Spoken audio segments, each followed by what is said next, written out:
Well, happy Wednesday. I have to say it correctly, right?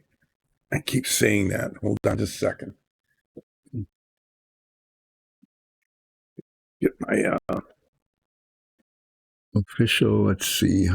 There we go. Dyson Dungeons official logo mug. We talked about selling these to our fans once, and we never done that. I don't know. They're pretty cool. They're nice mugs. Got our logo on it in gold, and it holds liquids that can be consumed. I'm calling this Anything Can Happen Day because I don't have any plans for the day.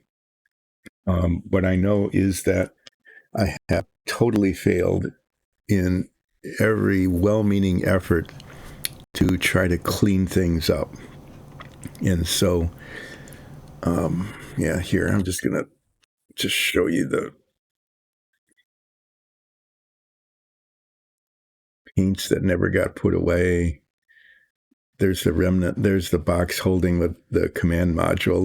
We'll see that a little later. There's some things that I think I'm going to end up doing. There's some more paint I haven't put away. There's brushes that need to be put away. Over there, look at that. There's even more of a mess, right? But I've got this out so that people remember that I was working on the Apollo. I've got bags full of trash over there. See if I can move this around. Maybe not. Anyway, there's little scraps of sandpaper, all sorts of stuff that needs to be cleaned up. So I think what I'm going to do, I didn't promise. I should say that. I should be honest. I didn't promise, but I said what I should do is clean up like on a non-streaming day, right? That I should take a day like yesterday when I wasn't streaming to come down here and clean things up so that I could actually do something on my highly sophisticated cardboard work surface here. But then stuff happens. I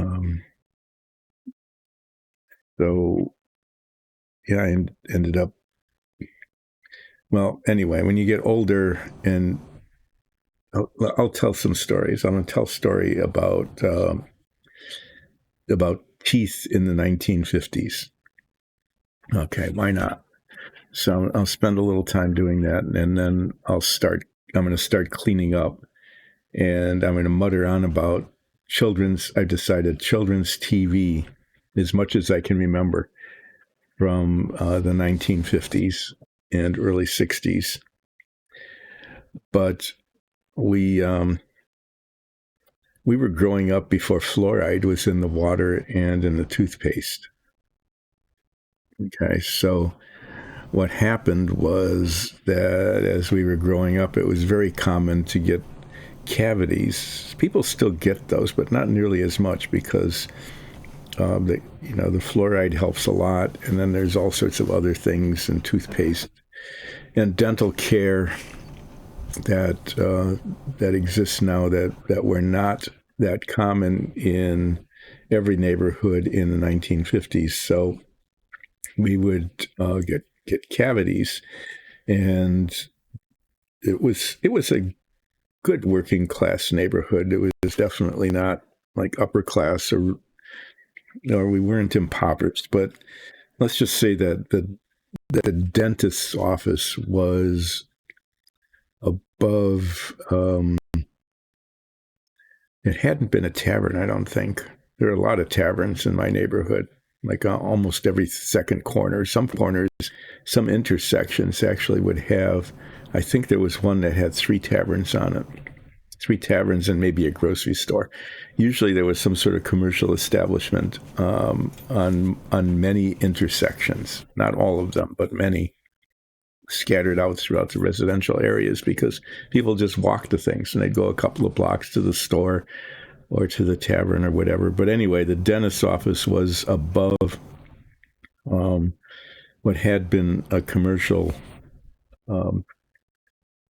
building, but I think it was changed into a residence. Anyway, I just remember that I don't know, for whatever reason, my parents would take me and sometimes my brother, and we'd climb up these stairs, and they were wooden, wooden squeaky stairs.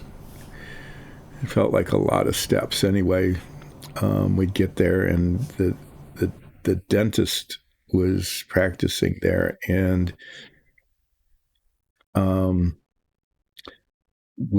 would drill out the decay in our molars. And let's talk about dental stuff. Yeah, this is good. This will get everybody right on edge. So it wasn't quite as bad. It wasn't quite as bad as sometimes you'll see in old movies, like people had to pedal to keep the drill going. There'd be pedal. It was kind of a joke, but you'd pedal to get like a belt going that would drive another belt that would drive a drill. It wasn't quite that bad, but I remember that the drill was on the end of this highly articulate arm, kind of like the one that actually is holding up this ring thing, except I think there were more adjustments on it.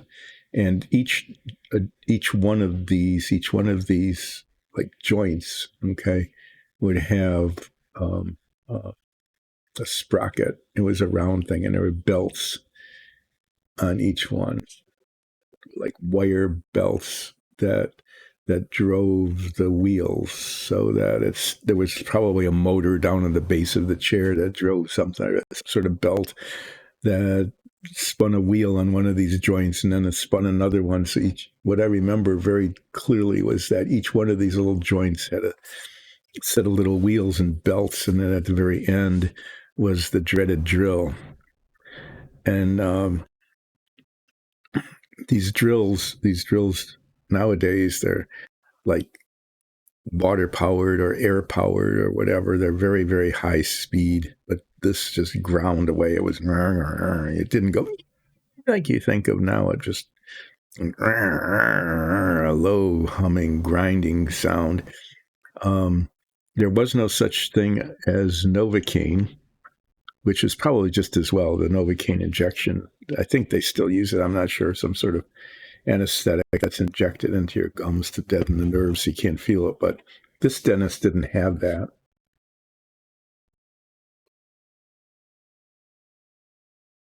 And so, ground away. And then the fillings were made mainly out of mercury. People my age are still walking around with mercury in their mouths. We're told that it doesn't leach out, that it's very tightly bound chemically in the filling. But where am I going with all of this? Where I'm going with all of this is not just a horror story of going to a dentist when you're a little kid in the 1950s, where you have to walk up dusty wooden stairs to an office.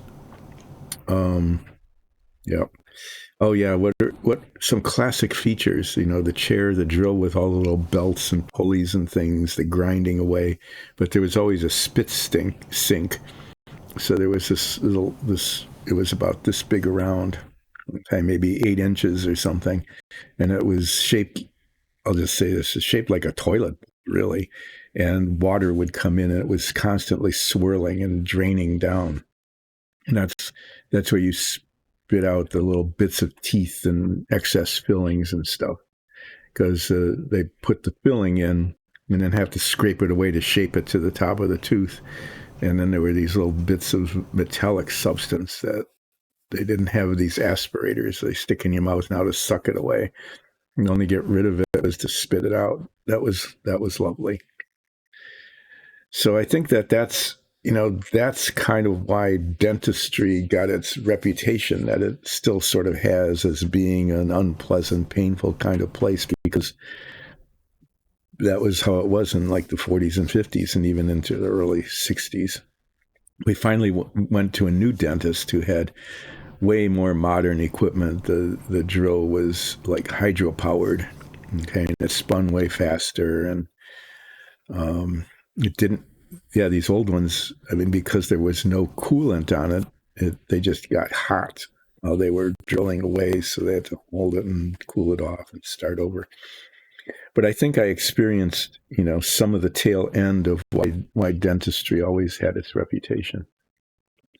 But the moral of the story is that when you get these fillings when you're a kid, something like 50 plus years later, they with constant biting and chewing and stuff, they're like an anvil. They're like a wedge, not like an anvil. They're like a wedge in your tooth, and you keep biting down on it, and eventually this piece of mercury-based metallic substance pushes into the tooth below, and it's a pretty common occurrence that gigantic filling, if you're lucky, it'll just fall out, right? And then the modern dentists will get out their high-speed drills and give you some anesthetic and drill out the decay around where the old filling was and put a new filling in. Or sometimes now they'll cap it, but sometimes if you're not lucky, instead of the filling falling out, it will act like a wedge and break off a chunk of the tooth. Yeah, and then it's the same sort of thing as if it did fall out, it has to be repaired. So I'm telling this story because yesterday I got to go to the dentist to work on repairing what had been a tooth that had one of these giant amalgam fillings in it when I was a kid. What have I used up? Like 15 minutes? I'm trying to use up a half hour. So there's a story about dentistry and what I was doing yesterday instead of cleaning up down here.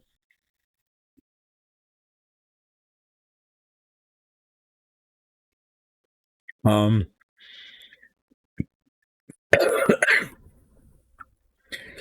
going to just keep chatting about whatever. I don't know what it will be, but I'm going to start putting these paints away. I'm going to try to show this to you. This is a really cool thing. There, see, there it is. So this is this, twisting this around here. This is this really cool thing that Alexis made. See, these rotate.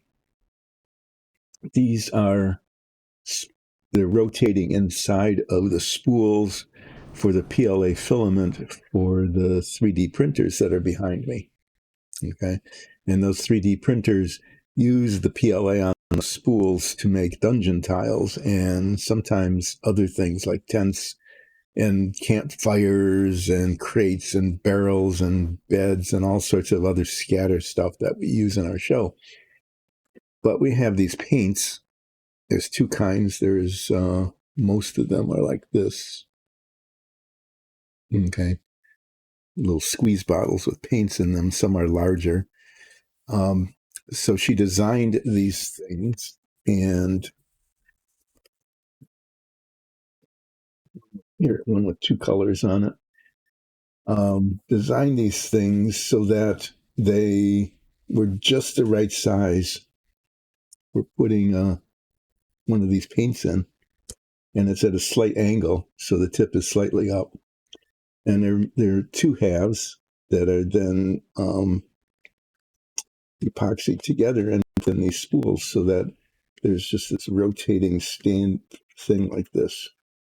And this was an early one, and later to save material, she started putting these triangular things in, so it cut down material use by quite a lot. So this is how the paints are supposed to be stored when I actually put them away. So when I'm reaching around, when you see me reaching around, I probably should leave it like that. If I let it stay like that, no, kind of. Well, you're going to see me reaching around. I'm going to be putting paints in here because they need to be put away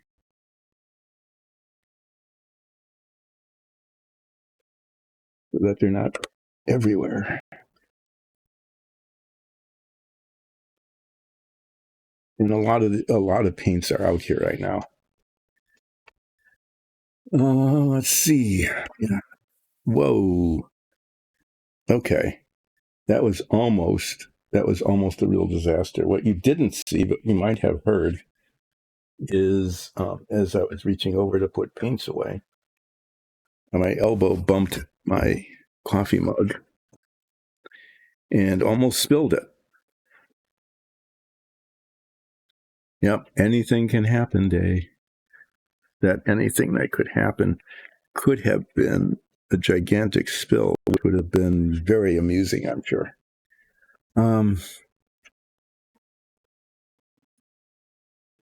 These kind of weird brownish colors. I try to put these away in a way that lets me find them later. So that the colors I kind of sorted out.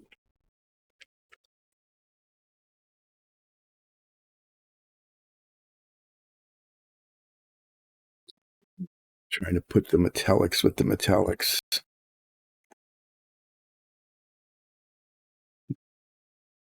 The browns with the browns and the blues with the blues and all of that sort of thing. I'm having modest success with that right now.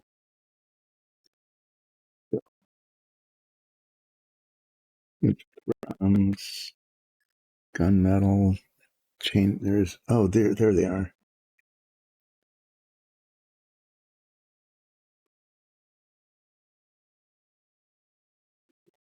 Here, what color is this? Other browns. So this is where browns can go. Put the beastie brown there.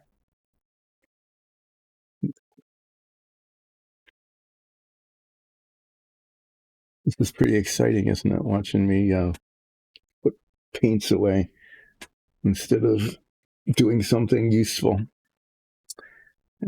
helpful and purposeful. But it is what it is. Reach the bottom row because of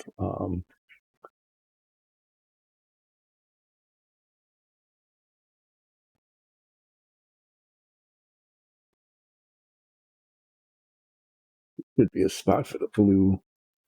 Oh, look, there's all sorts of spots there. Greens and blues. I don't know why.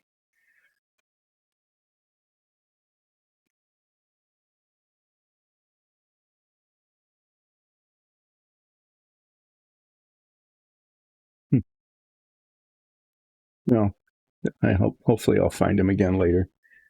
Let's see. These are all kind of whites and tans and stuff. Get these in a little bit of an order. At least I'm getting the colors in kind of a general arrangement of maybe I can find them later kind of arrangement. There seems to be more openings than paint colors.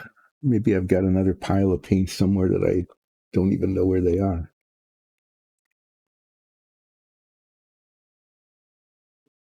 Gray. I seem to be getting all of them, but it looks like there's a bunch missing.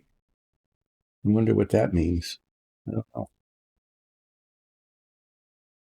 Probably means that when I look for the colors later, I'm not going to be able to find them.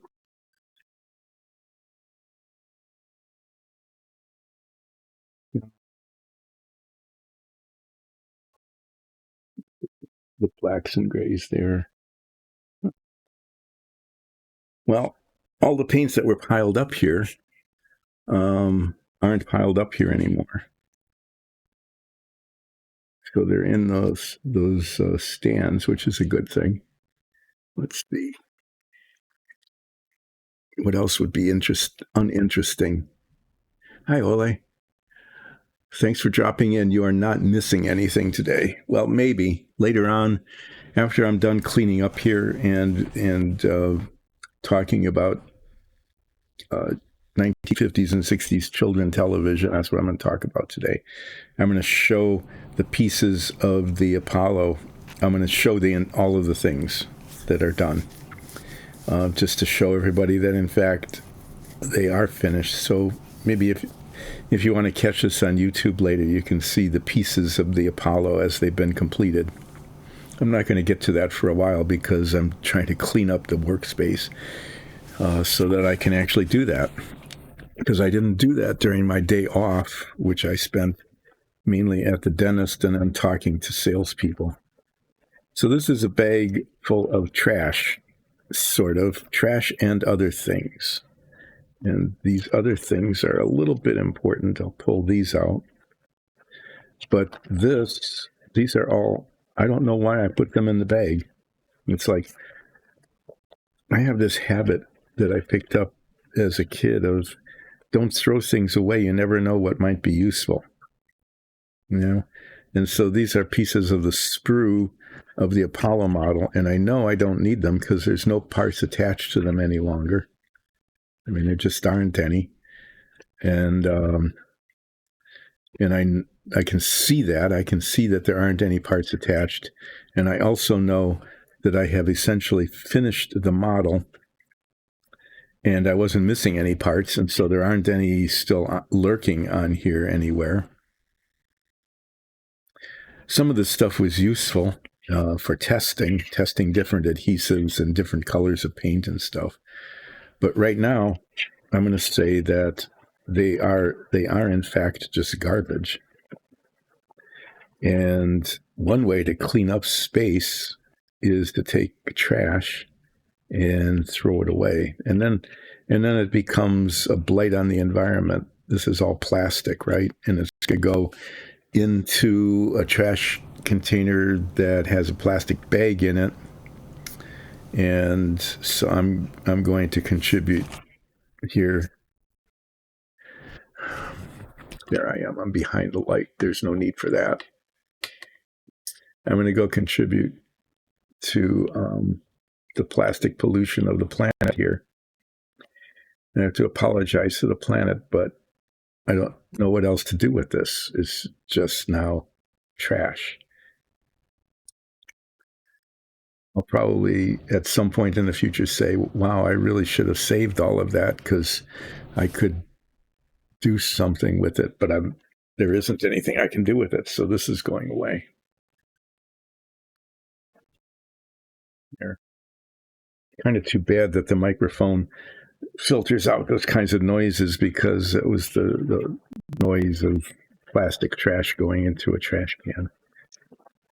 Okay, I'm going to keep these things. This is extra foil from the descent stage of the lunar module. The model came with this gold. It's gold on one side and silver on the other. It's only gold on one side, gold colored. It's not real gold. That would be cool if it was, but it's not. I'm going to save this because you never know. You never know when you might need some extra gold colored foil for repairing the model or something. This, I've talked about this before. This is actually the plastic for the windows that came with the model. And it is, in fact, much better quality than the plastic I used, which was the tops of carryout containers. In fact, there's some here. Okay, it's better quality than that. But I didn't use it, and it's a good thing I didn't use it because the templates that came with the model didn't work. You know, some of them didn't. I would have wasted it if I had used this and used the templates and just cut it out. It would have been a disaster because there wouldn't have been enough of it. So for a reason I can't really explain, I'm going to save extra bits of the best bits of the tops of the carryout container. And then this is going to sit around in this plastic baggie for a good long time until somebody finally throws it away when they decide that, in fact, is just taking up space and isn't usable anymore. So what these extra bits are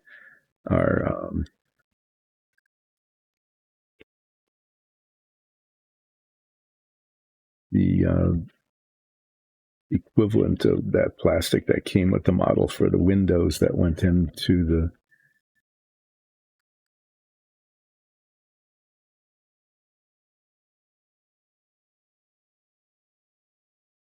See, that's a really good thing. Here in the States, we have what's called unsorted or mixed, I guess, recycling, because people can't be bothered to sort things out into different containers.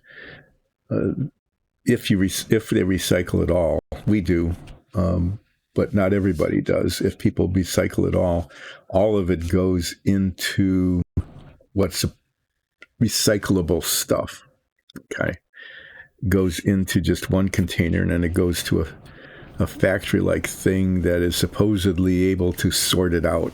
And I think what they do is they pick out the metals and some of the paperboard, cellulose, recycled paper. I think they pick that out. A lot of stuff just ends up in landfills.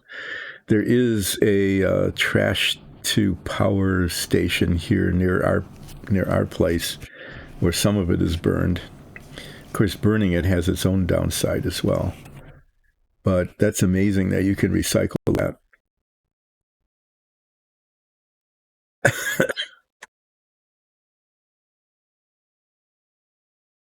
Oh, yeah, you just don't even, you can recycle it. I imagine your organic stuff, you can compost it, probably something like that. That's pretty amazing that you were able to do that. And that I can't imagine in this country. I mean, if you watch our news and our politics or anything like that, can you imagine in this country that we would actually pass laws that would fine us, create a financial penalty if we sort our trash incorrectly? I'll just say this. I mean, it's been a monumental effort to get us to not just throw our trash out the windows of our car as we're driving along. That was a feature of roads in the United States in the 1950s and 60s and stuff, is that a lot of the highways, especially the 2 lanes, the little sort of gullies along the side of the road would just be covered in trash. I mean, that's what we did. If it wasn't in your car, it was gone. So it's been kind of a monumental effort to, we haven't even been able to eliminate that, but to greatly reduce it from what it used to be. I mean, there were fines for littering, but I just can't imagine that we can even get to a place like that where we don't sort our trash correctly. I think that's why why they generated or created this mixed recycling in some places in the U.S. where there are places that sort it later. But yeah, that's pretty amazing. And I imagine you even are able to recycle most of your plastics. Here in the States, a lot of stuff, like this stuff, okay, it's plastic, and you would think, but a lot of these kinds of plastics can't be recycled, even if they have one of these little triangles with a number, one of these arrow triangles that say recycle.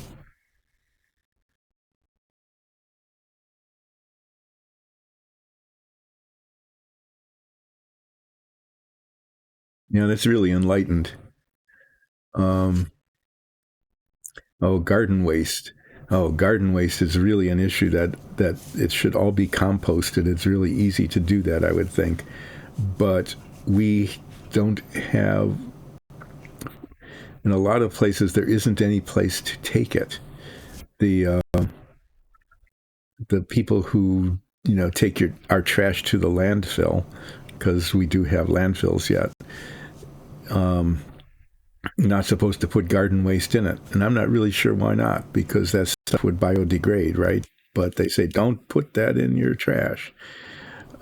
But so, like twice a year, sometimes there are garden waste in some municipalities, garden waste pickup days where you can put things in bags. It used to be plastic bags, of course, but uh, now sometimes they're compostable bags. Here where I live, there is a cleanup day once a year. A once a year cleanup day where it's possible to take things like that. But yeah, so everything gets recycled somehow. That's really amazing. Yeah, and it's cool that you're talking about that, to say that it's actually real in a real place, that that's happening. Um, our son lives in Germany, in Berlin, and they only have three kinds of containers there, and I can't remember what's what. One is for like compostable organics, which is a lot of stuff, and then there's one for metals and glass, I think, and another for plastics. I know that there are different colors of bins in their apartment complex. They have an apartment there where they put things. But there's that. If we have bigger pieces, if it isn't good enough to go to a resale shop, uh, then it has to go to cleanup day, you know. Or sometimes there can be a pickup, but there isn't really a place there isn't such a thing as a recycle station, really. One thing we do have now is electronics recycling. There's a couple of places where we can take used electronics, and those actually are pretty valuable. You would think that like little circuit boards and things like that wouldn't have much in it, but there's a fair amount of gold and other precious metals, copper, things like that. And with batteries now, lithium. So there's that. But it sounds like in Denmark, really very different than it is here. So, oh yeah, these are decals for the Apollo model. These are supposed to go on the side of the command module, and I might put these on. I mean, the problem with putting on decals.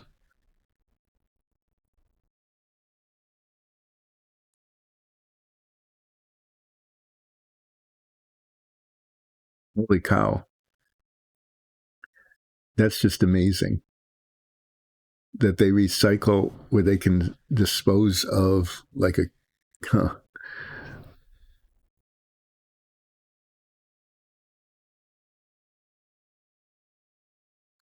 Okay, I'm really kind of blown away by that. If you can read the screen, it's basically the recycling station has a place where, okay, so when I rinse out my brushes in this water because it's just acrylic paint, this ends up just going down our drain. And um, if there's a sewer service, you hope that it gets effectively treated on the way out.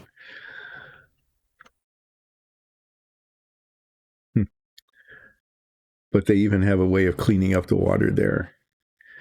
That's amazing. I had no idea that it went that far to be recycling things like wash water.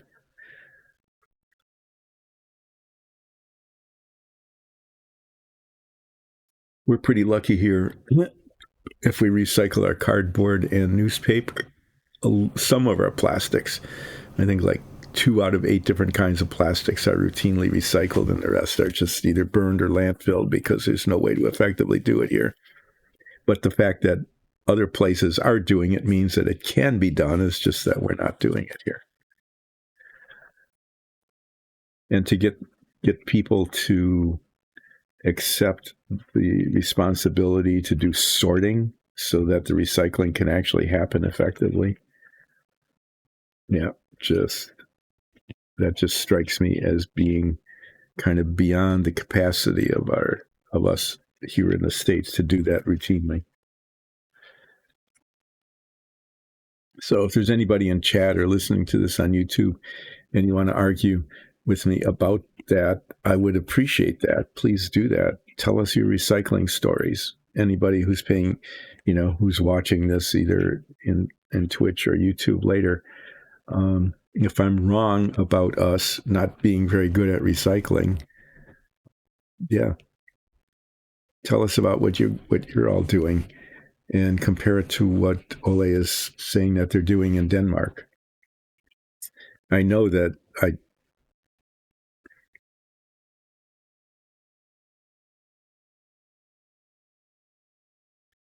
people are even crying for yet more environmental restrictions. We had that kind of a burst of activity back when our rivers started on fire in the 50s and 60s. It wasn't just the Cuyahoga. It was not a rare thing to have a river start on fire because of all the industrial pollution, all the flammables and other things that were put into these things that became even worse than sewers. And so I wouldn't say that they were screaming for environmental restrictions, but no one really minded very much the river's not burning anymore. I think people kind of thought that was an okay thing to do. But environmentalism, that is not what you're describing there. To have even yet more environmental restrictions, I can't really see that happening here. So again, if you're watching this on YouTube and you're in the United States and you want to disagree with me, I would appreciate it if you did that. Let everybody know what your experience is.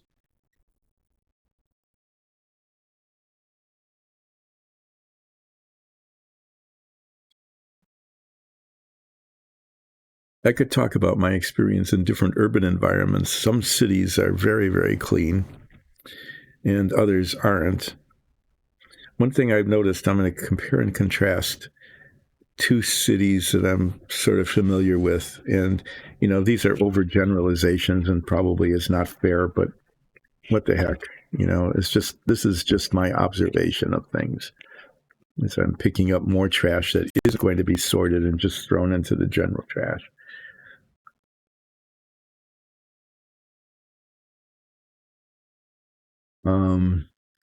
So I'm going to do that.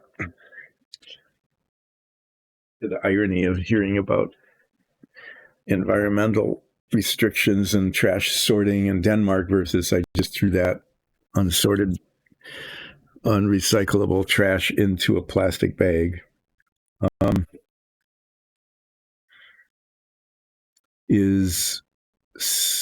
What I noticed is that in a city like Chicago, okay, I'm fairly familiar with Chicago and New York. I'm going to do a compare and contrast.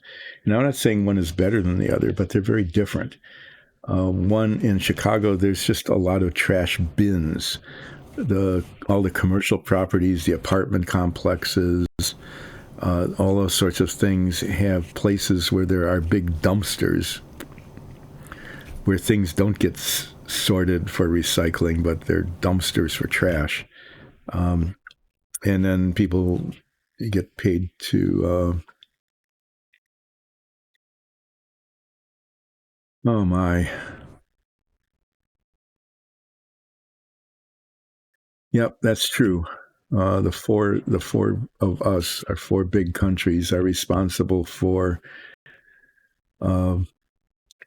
most of the methane and carbon dioxide accumulation in the atmosphere, not to mention all of the fine particulates and everything else that keeps going up. So you're doing everything you really can do. You actually, compared to everybody else, going above and beyond. That is a very, very small number.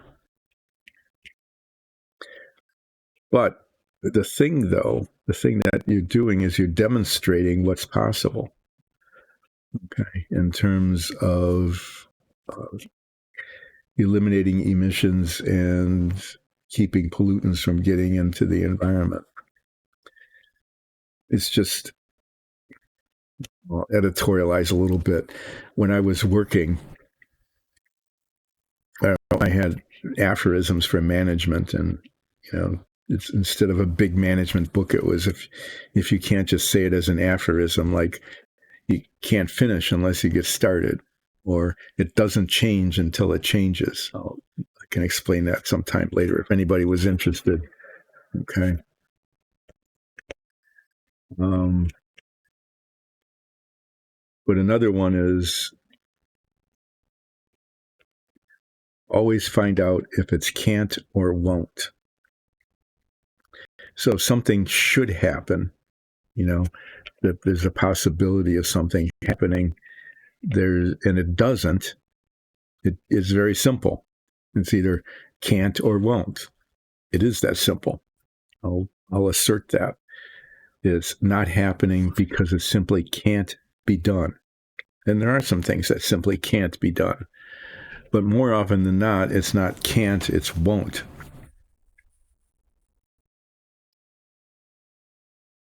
Yeah, scaling up is difficult, and we're not very homogenous. As you know, everybody disagrees with everybody about everything here. At least that's sometimes how it feels. And so, what somebody says is essential, somebody else says is the work of the devil. It is that polarized. Where everything is either good or evil. And in terms of people's opinions, somebody's good as somebody else's evil, and that doesn't lead to a whole lot of action. But I would say that in the scale of can't or won't, and it's not a scale, it's either one or the other, that it isn't that it can't be done, it's that because of this situation, it simply won't be done. Everybody for themselves, that I think that's sort of fair, and it isn't anything recent. If you read de Tocqueville, who did a book about the U.S. as it was just developing, Democracy in America or something. I can't remember the title of that because I'm old and I can't remember things. But if you read a lot about even the colonial days when people came, mainly from Europe, and colonized the continents, people will describe it that way.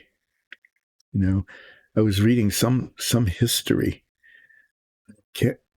Again, I can't remember what, but I remember distinctly it was written about like the 18th, early 18th century, the 1700s, is that the attitude in what were then the colonies is it's all about money, the accumulation of stuff. This was a time when industrialization was just getting started, and the accumulation of things. So there isn't a really good sense of collective responsibility, I would say. That is not a common sort of thing in the U.S., is that we're all responsible for these things together. It's much easier to say, it's not my problem. Oh, well, I clean things up and put them in an envelope. I'm going to put these bits together. This is the instruction manual and the Apollo story, which I read. I'm sure everybody enjoyed that tremendously. I especially like the back bit. It would be a bitter irony if this most exciting of voyages were to end with the moon's pioneers lost at sea. Thanks. And if you can check in later, that would be good. I'm going to maybe start going from 10 until 1 with a little break in between. So I'm not sure how long I'll go today. But I'm using up a lot of time not accomplishing anything. So that's been pretty good. so far. So I'm still going to just start cleaning things up and moving things around.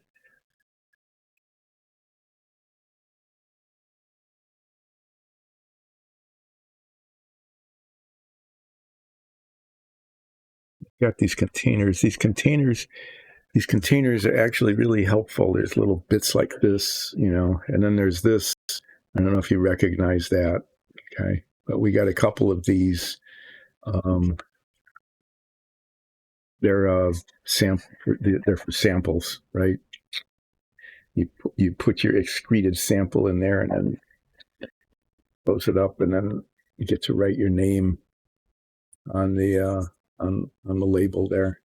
Anyway, these are really helpful too. So I'm going to keep these little containers, especially the ones that have lids on them like this, because when I start building the Savoia, which I will do at some point in the future,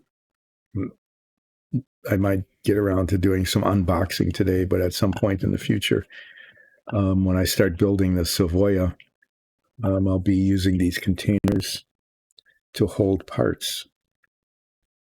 I'm just going to set it here because there is a place for them to go later. Now, look, I found a brush. This is one of the better brushes. It's for painting larger surface areas. So these are the brushes that I use. I need to put I use these brushes, keep them in a safe place.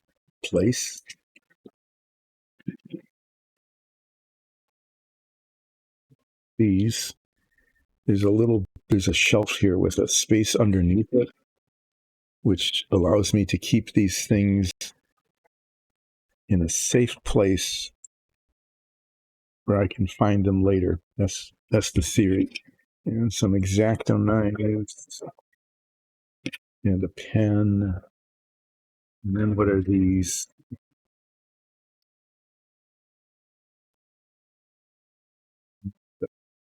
The one bristle brush. That's not usable anymore though. This is an okay brush. I'll keep that. And what about this?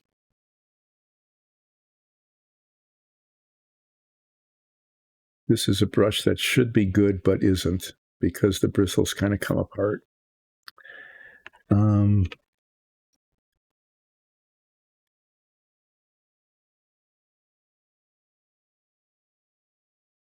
Some pencils and some pens. Oh, these brushes, I'll save these. I use these for brushing rubber cement onto things. And that's a helpful thing to be able to do. Put them over here. And no, that's all very neat. That will last and stay neat until I actually use one of those things and then don't put it away. Here's a nice container with a lid on it. I can put these containers with lids on them inside that container, minimize the amount of space that takes. There we go. We've got two of these. These are handy. These are for holding things. That's sticky tack on there. I should put those up here where they're accessible. This is trash now. Scissors go in the scissors bucket. This needs to go up here, way out of the way where the solvents go. Should keep this out. That's a good color. Well, look, there's a clean surface there. That's pretty boring.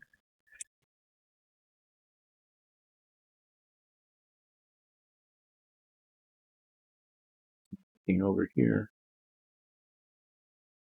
I've got the scissors that I don't want here anymore. Back in the scissors bin.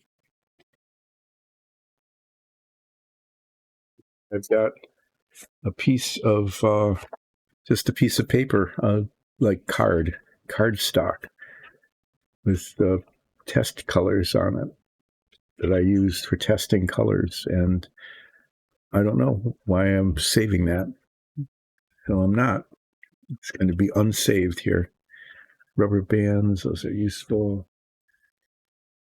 Toothpicks, I'll just leave these here because whenever I want toothpicks, I can never reach them. And so there's that. And then these tweezers, I've got this is another container. This is a box of tools. Not like somebody named O'Toole. It's a box of tools. And it's kind of handy to have this.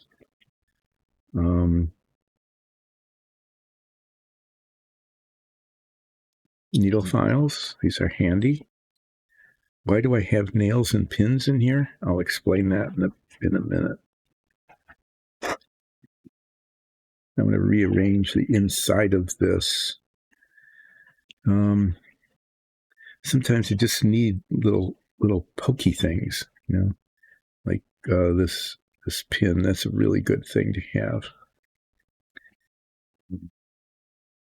This is a tool that I made. These, taking a nail and sanding down the nail head so it's really flat. And what I found I could do with these is, like if there's a dial or something on an instrument panel, okay, is to paint it white. And then sometimes there's raised bits on it that represent like the needle on the dial or the numbers or something like that, or the little pips around the clock. And I can put ink on here, just lightly ink it and stamp it on. And because it's flat, it doesn't go down. It just gets the raised surface. It just colors the raised surface a little bit. And so I've had some success with that. But why do I have all of these? Why are there so many? I don't know. Let me clean this out. I'm going to clean this out and start over.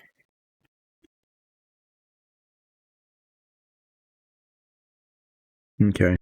These are the little plastic covers for fine-tipped brushes. Okay, I've got some extra ones here, and there's a good reason to keep the extra ones because I lose the other ones, and if I remember that those are there, then I can do that. These are decent pins. I'll keep those there. So while I'm doing this, which is kind of a waste of everybody's time, I think, but not mine, because if I can get this cleaned up, then it becomes usable. This really fine wire, these are for cleaning out the tips like this. Okay, this is a cement applicator, and it has a really fine metal tip, and sometimes the cement will dry in there, and this will theoretically at least, it's like threading a needle, right? Put that in there like that. And there it is. It's opened up again. And I sniffed it. You can always tell it's opened up because if you can smell the cement or the solvent, then it's open. If you can't, then you can't. Why do I have galvanized? I don't know. I mean, these are good nails for nailing things, but I don't know why they're in this box. I haven't used them for anything. Maybe I need to smash a nail into something. I'll keep one of those. And I'll keep one of these just because I have them and I don't want to throw them away because I don't remember why I kept them. But this is important. These go in the trash. This is an extra Polaris missile that goes with the submarine that I built a while ago. There was an extra one, so I painted two. And it's in this box because I haven't put it anywhere else. So I'm going to put it somewhere else so it's not in this box because it doesn't need to be. So this is a pretty good storage box. It's way deeper than it needs to be, but the stuff fits, so I'm not going to mess with it. Oh, yeah, and the tweezers. I'm actually keeping the tweezers with over here. You can't really see it. There's this thing. That thing's pretty cool. You want to stir up your paint? Those of you who actually do modeling, you can see it. You can see it moving. You can't hear it because the microphone filters out the sound, but that's a paint stirrer thing. That's the technical phrase, the name for it. My paint stirrer thing. I messed this up so that it isn't tight anymore. Great. Okay. Well, this is better. Okay. This is better than it was where it was just a jumble. I'm going to put these in here though, with the little pipettes. What's this? Look at that.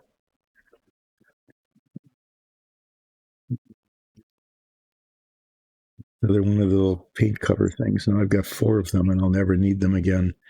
And a little piece of balsa wood. So if I ever do a flip, I can do it red, black, or whatever those are. There we go. Here's some more trash. This is pretty fun, isn't it?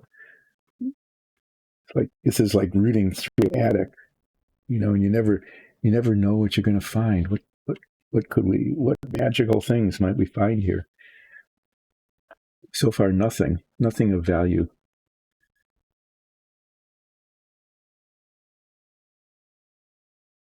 Oh, I promised to talk about kids' TV.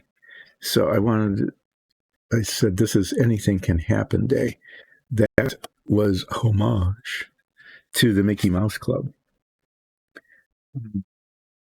I know. I'm old enough to have actually experienced the real Mickey Mouse Club with the real Mouseketeers.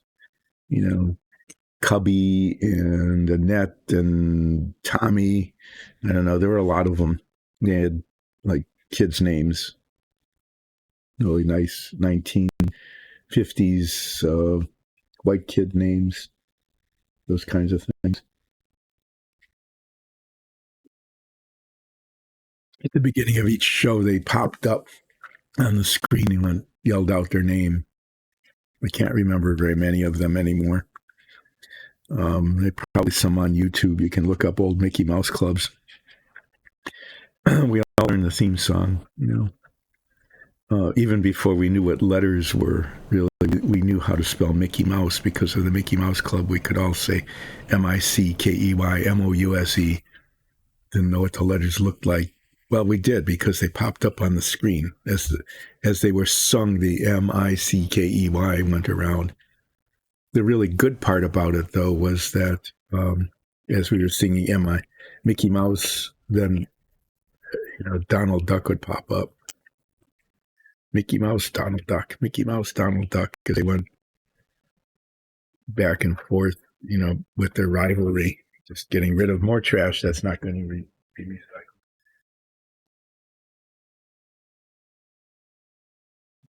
Then there was always violence. Yeah, there was. Because after the Mickey Mouse, Donald Duck rivalry thing was going on, something bad would happen to Donald Duck. Like he hit a gong and it would blow up or something. It was somehow or other that kind of violence was funny. It just was. What can I say? It was a thing. Okay. So I've got all these little scraps of sandpaper that I've accumulated as I've been building models. And I know this is going to be really boring, but I'm going to do it anyway. Look at that. Okay.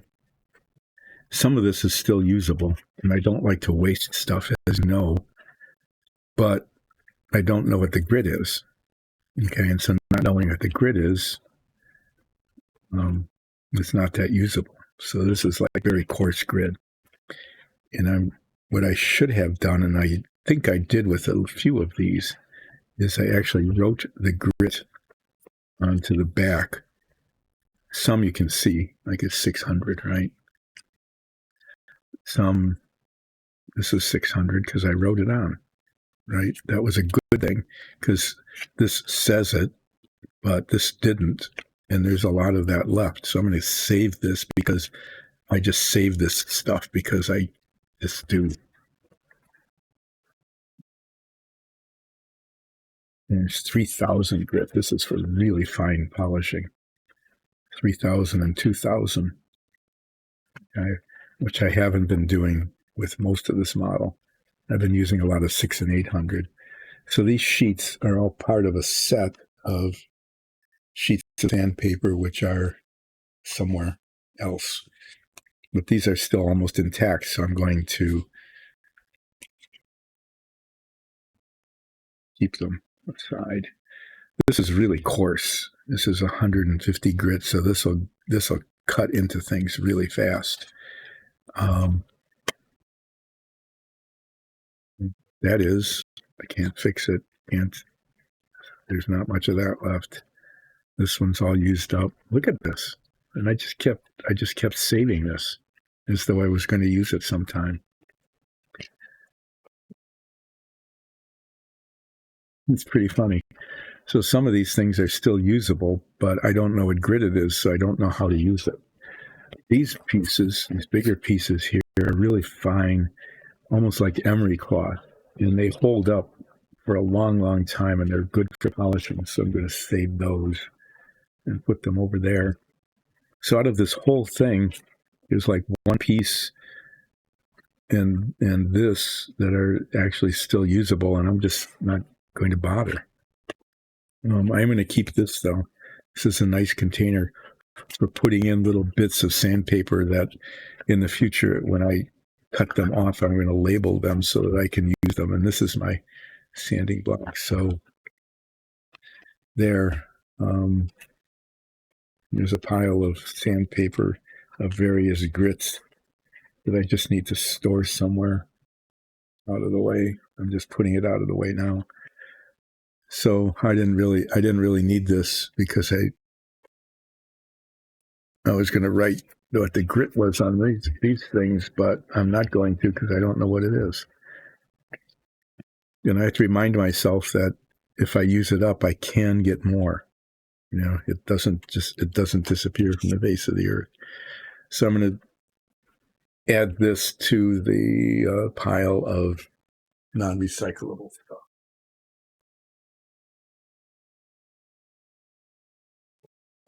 So anything the Mickey Mouse Club, MICKEYMOUSC, and then the Mouseketeers would all pop up and yell their names, and I don't remember what their names were, but they would do that, except for just a couple of people.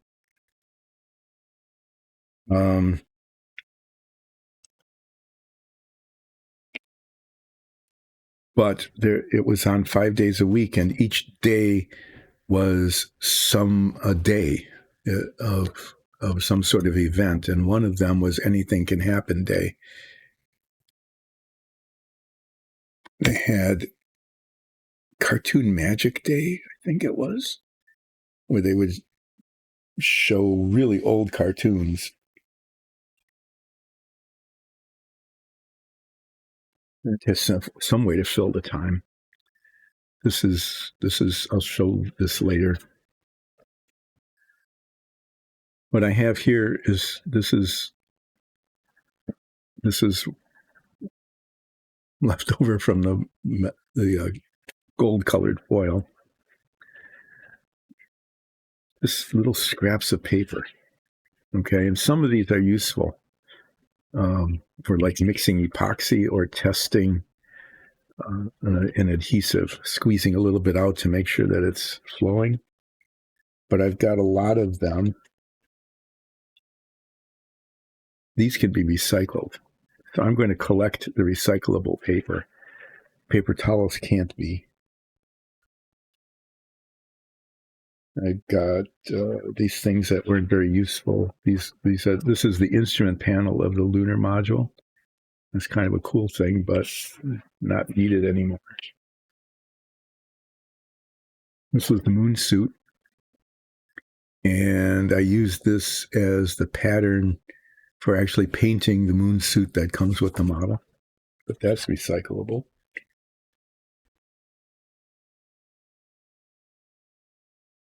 I just found the operation instructions for something that's down here on the workbench.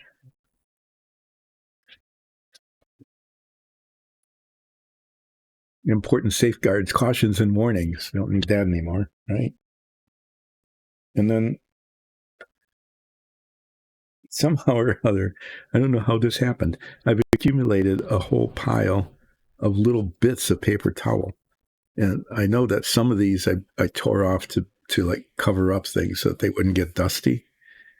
And some of them are just used for like that or this for cleaning brushes. But I don't need all of those. So these, I don't know if those can be recycled. I don't think so. But I can't throw everything away, so I'm going to keep these in case I need to clean a brush. So one of the days was anything can happen day. That's why I put that up there, because I wanted to talk about the Mickey Mouse Club, because my theme today is 1950s and 60s kids television, and that was a big one. I made some pictures of the surface of the moon because the model came with a moon, okay? And the LEM is supposed to land here, and the walking on the moon astronaut is supposed to wander around. And Nicole showed me how to use different kinds of spray paints to texture this. And I was going to paint shadows. I was going to use darker paint. Where did I put my pictures? Here they are. I was going to use like a wash or something and paint the inside shadows of these craters, but then I thought better of it and said, no, I'm not going to, because I'll just mess it up. This looks pretty moony as it is. So yeah, that's going to be that. And then this is the stand for the entire model. The fairing for the lunar module sits here like this. I promised I would show everybody the pieces of the model that were completed at some point in the future, and I will do that at some point in the future. But I don't need these anymore because I know what the moon looks like. This has got paint on it. That's just trash. This is an intact piece. I'm going to keep this. One of the things we talked about doing is we have some dungeon tiles with windows on them, and they're cross braced. They're like, those metal X's on old windows. And we talked about using something like this, and just like with the windows on the Apollo, kind of attaching it so that it looked like there was glass in them. So this is a pretty good piece of that, and I just hold on to that because I can. Wow, look what I'm coming up with. More worthless stuff. The Apollo model has this is what the instrument panel is supposed to look like. And this is why the Apollo model isn't being finished right now. I'll show you that later when I get to it. Here's a paint wash container, put water in that. And unlike in Denmark, we don't have a recycling station where I can take that. We don't have that where we can take the wash water, believe it or not. Well, it was saying in Denmark, there's a place you could take that and they would safely recycle the water you use to clean the acrylic paint off your little brushes. That's incredible. This is the inside of the real command module, kind of the light blue color that we're supposed to paint things, but the astronaut seats, which look like inexpensive folding chairs, basically, are kind of a tan color, so that's how I painted them. These little bits of cardboard, you say, why save these? Well, when I'm spray painting little pieces, I can tape them onto this so that they don't get blown away. So these are actually useful. And you can see they've been used, different colors. That's the thing about spraying paint, is that as much paint, if not more, goes off the thing you're painting than goes on it. So it's kind of a wasteful use of paint compared to brushing. But then brushing is sort of wasteful too in some ways, because the paint dries out before you use it all up. This is the stack of sandpaper of various grits that come in this box, and I'm going to put them back in the box so that they're not just flying all over the place. And I'll just, I think they go from 150, which is the coarsest, all the way to 3,000. It's a nice collection. I've mainly used the 6, 8, and 1,000 grits. Anyway, it was good to get because you saw the little bits that I threw away. When I use the sandpaper, I'm using little bits of it. And so these, instead of getting big sheets, these sheets were good. And it was a good selection of different grits. And the box should close up, but it's not. And here, finally, after digging through all of that, I finally got down to, is this worth saving? No, it's too wrinkly. I finally got down to the parts box. Pretty decent. If you remember if you ever watched the submarine streams, I stored the parts in this box. It's a really good box for that. I can just, work on them and put them in here and put a paper towel down so that they don't get abraded away. It's a handy thing to have. So that goes there. These get to be recycled. Look at that, all the stuff, right? I can recycle some sheets of paper, and that's it. Everything else is kind of trash.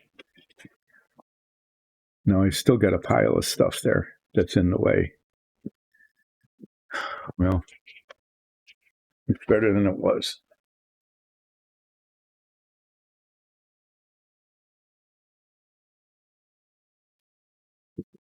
Get up and I'm putting things away.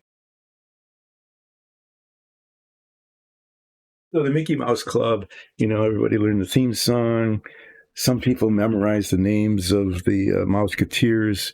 Didn't really have to, because they had their names on their shirts. Why did they put their names on the shirts? It was like a camp, where you put your name in your underwear, so that, if you left it laying on the floor or something, they knew who to yell at for littering with underwear.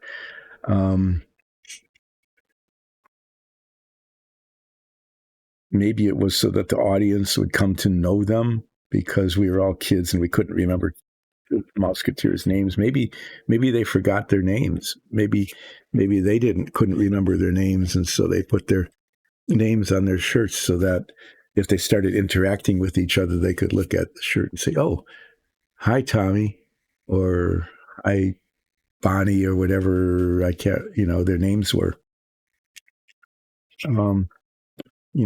There could have been all sorts of reasons why they put their names on the shirts, and that might have been one.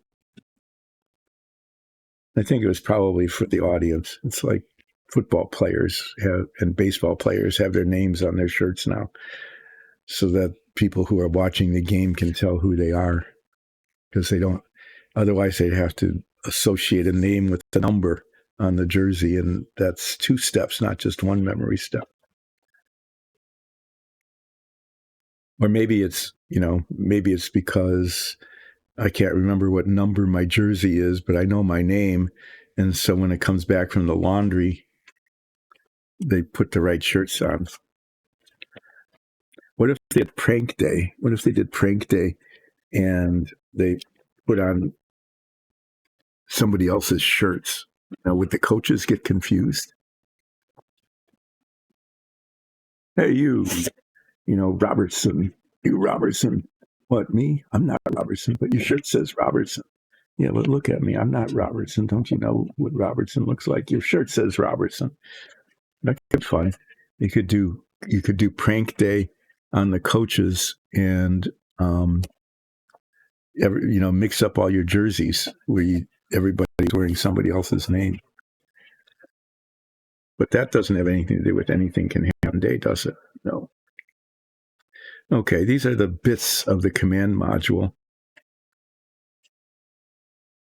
And I said I would explain why I have a picture of why did I put it here? I was just going to show it to you. I don't want to keep it. We're actually going to do this. The instrument panel was very light embossing, so it doesn't look at all like the real instrument panel. Okay, even though I painted it exactly the way they said to paint it. And what we are going to do is I got some really good pictures of the instrument panels, is shrink them down to size so that they're this size, print them on high quality label paper so that they're sticky, and then apply them to these parts of the instrument panel so that when they're assembled here, okay, when they're assembled like this,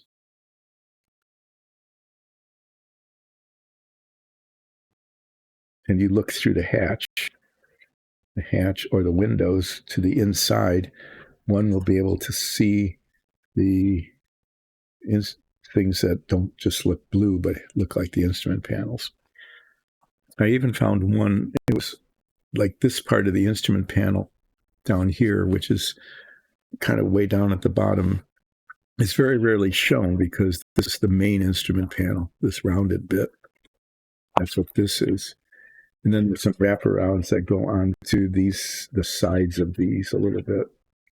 Okay. But very rarely do you get a picture of what this is supposed to be here. And it's got like this big screen on it.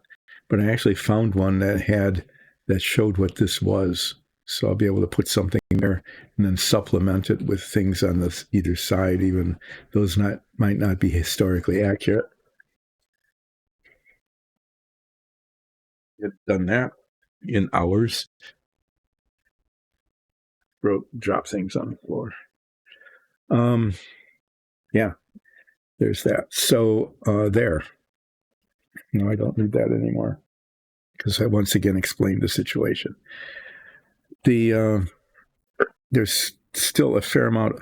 Wow, I'm throwing things around. This is a good time to be careful. So there's still things to be done. I mean, obviously, once the instrument panel stickers, appliques that we're going to create are done, then assembling this, and this will be the last bit of the Apollo model that needs to be done. This needs to be cemented on, and I want to fill in that very inauthentic gap, which is just an alignment tab. We're attaching this, and then this goes on, and it's supposed to go on and off easily, but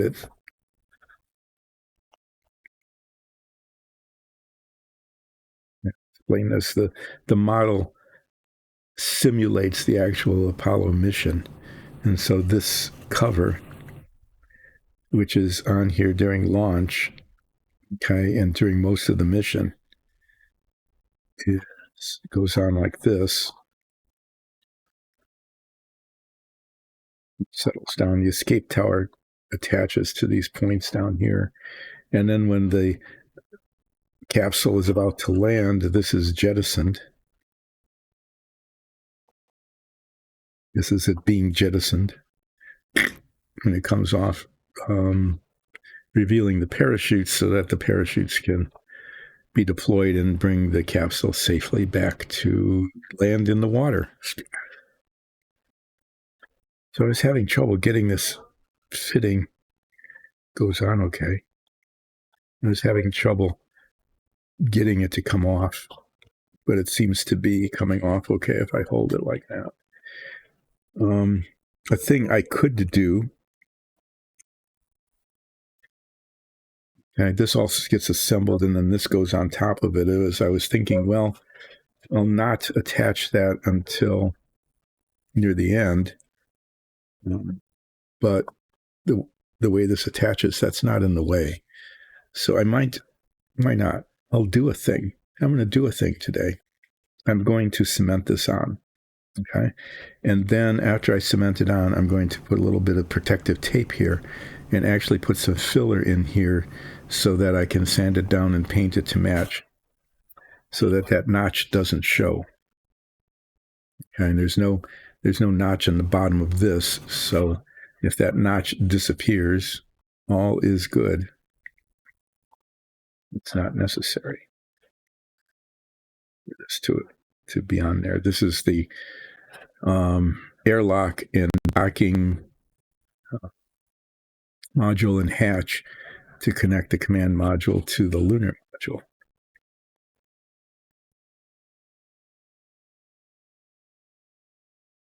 Great. I thought this would, there we go. Just a matter of loosening it and holding this down and then it can come off.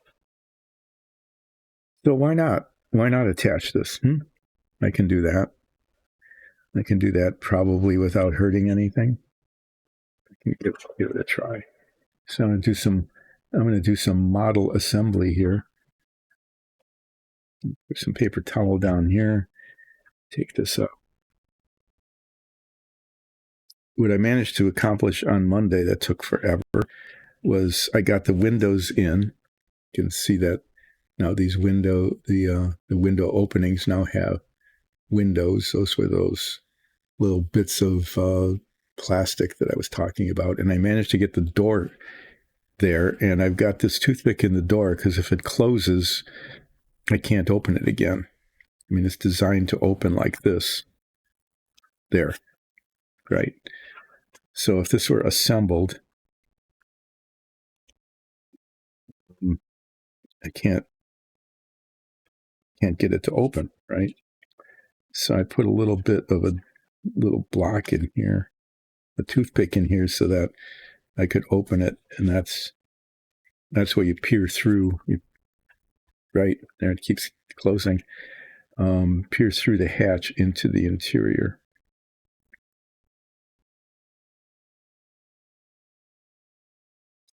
And if this is cemented together, I wouldn't be able to reach inside to open it up, which would be a problem.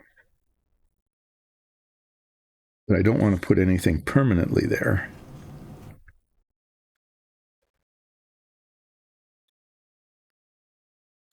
What should I do? I mean, sticking a toothpick in the, I mean, that works, right?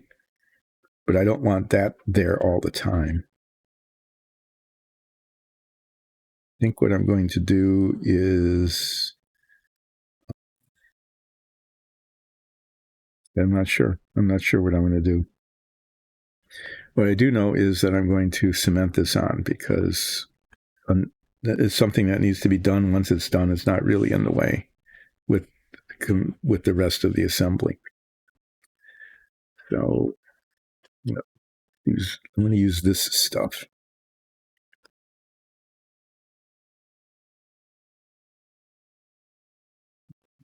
Sparingly to the inside of the ring here.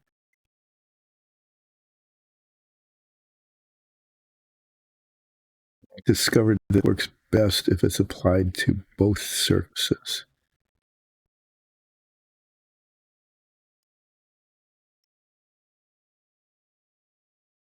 Put some on the inside of, on the edge of this where it attaches.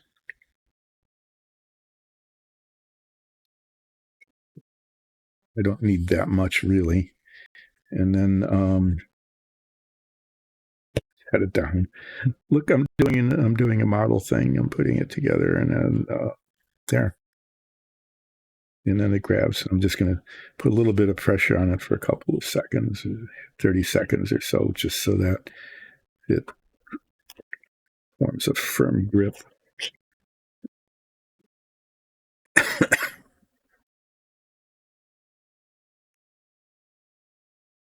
Anything Can Happen Day was one of the Mickey Mouse days, and I've talked about the theme song and the Mickey Mouse Mouseketeers introducing themselves.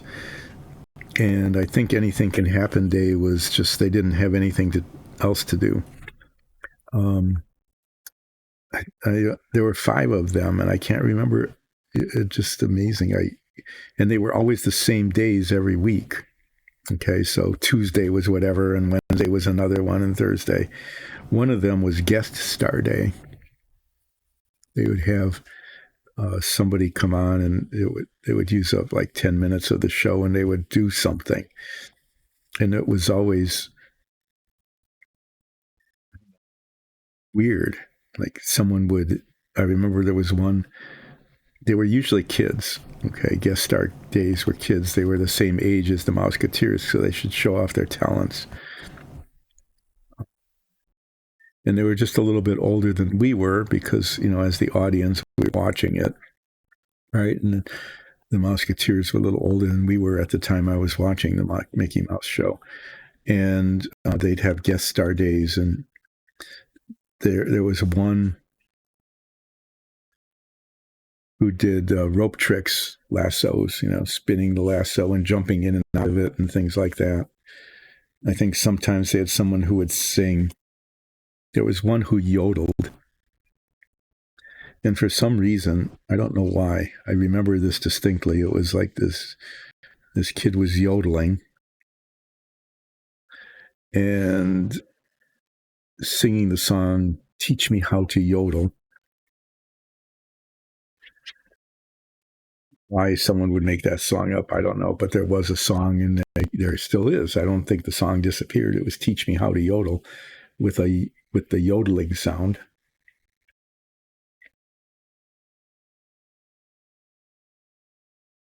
For some reason, my father thought it would be, why don't you yodel? It's like, what?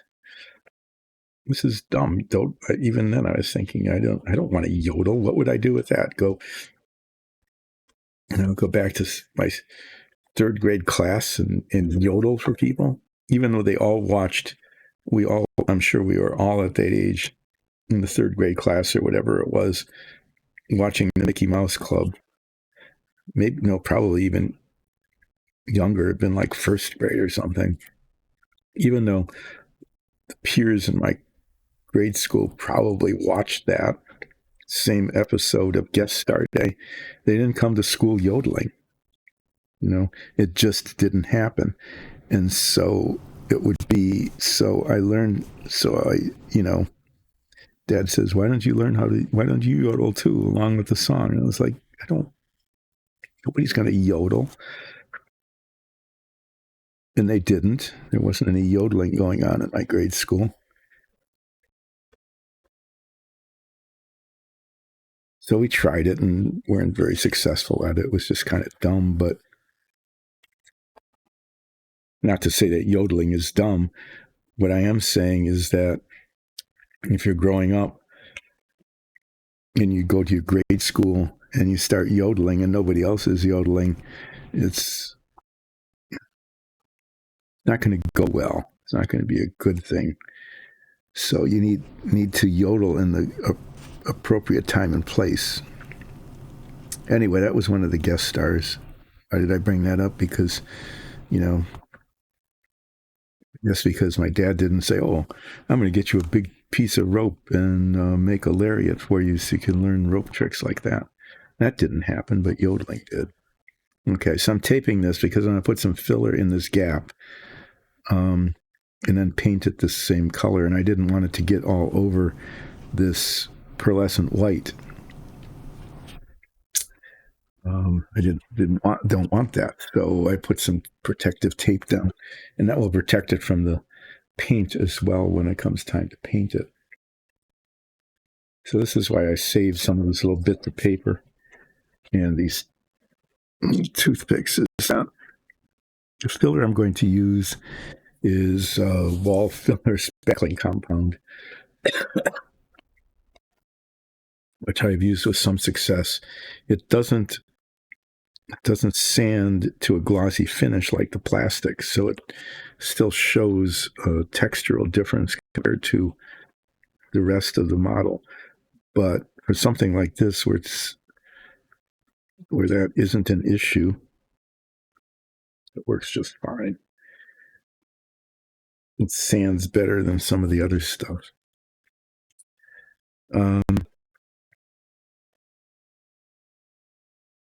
Okay, so I cemented this on, and I'm going to fill this gap, and then on Friday I'll be able to sand it down and paint it, and then the gap there will not be quite as obvious.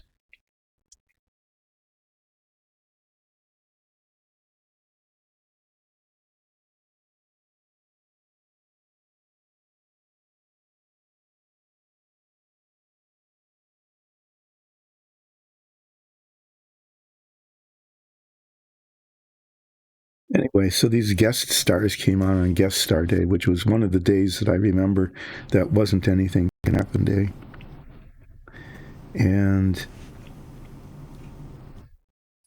what I remember most, well, one of the things I remember is not the thing I remember most, but one of the things I remember is that I never really wanted to be a guest star on the Mickey Mouse Club show.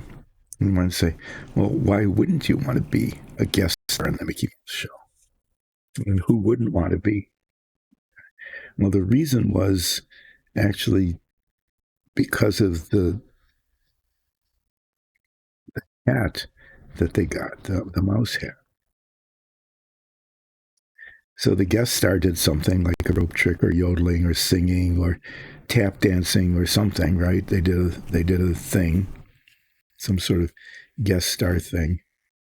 And then there was all the Mouseketeers came out at the end and said, there's a little ditty song about, here's your hat, here's your ears. Why were there two things? It was an ear hat. Now you're an honorary Mouseketeer, and the guest star got to be like one of the Mouseketeers. They didn't get a shirt with their name on it, though. I never got that. But they got the ear hat. Well, the ear hat had white sequined ears on it. So everybody else is wearing Mouseketeer hats, Mickey Mouse Club hat with nice, black ears like a Mouseketeer, like a Mickey Mouse thing, right? But the guest star got this hat with white sequined ears. And all I could think of was, that's not a Mickey Mouse hat. Okay, that's a sparkly eared hat. What is that? And it was when I was like 5 or something watching this. It was, I don't ever want to be a guest star on the Mickey Mouse Club show because the hat they give you is not a Mickey Mouse hat. It's weird. It's this weird thing that no one would want to be wearing. I'm holding this because it's a question of when do the astronauts get attached? This whole thing slides in and is cemented into little brackets here. Once these are installed, this slides in and is held up by these little brackets. And the question was, do I slide the couch in and then attach the astronauts?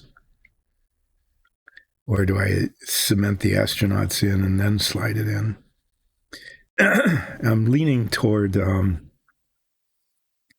putting the astronauts in first, because I practiced inserting this a couple of times. And once it's in,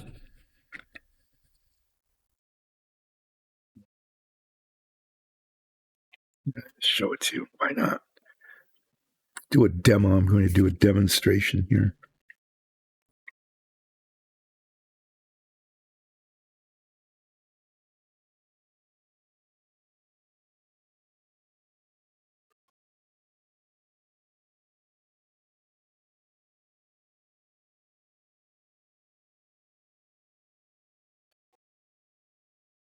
I'll unceremoniously dump the astronauts out. So once this is cemented in, it's all properly aligned and all of that, right?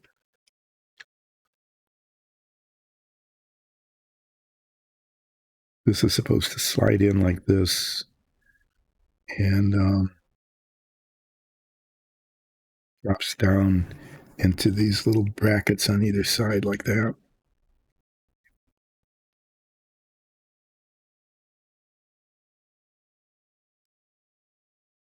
Okay, and it sits in there. And I didn't paint this light blue like the instructions say, because when I showed the picture to you, it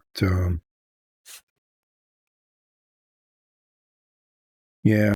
What I think I need to do, just to make sure this all fits right, I've talked about doing this, and I'm pretty sure that's what I'm going to end up doing, is that I'm going to, before the cement for these fully sets, I'm going to put this in. I'm going to attach this, because as I've been pulling it in and out, the fit is fairly tight. And if I put this in as the cement is setting, okay, there's a little bit of give. I can set that in and hold all these pieces like this. And then just see. Yeah, installing the astronauts is a pretty trivial thing at that point. And the astronauts have to be installed because these couches are not, there's no detail on them. Okay. There isn't any. And so, yeah, it looks better with the really not very good looking astronaut figures. Very clean, white, sparkly suits in there.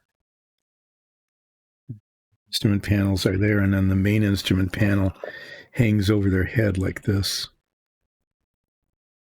And this is like the last thing that goes on. It's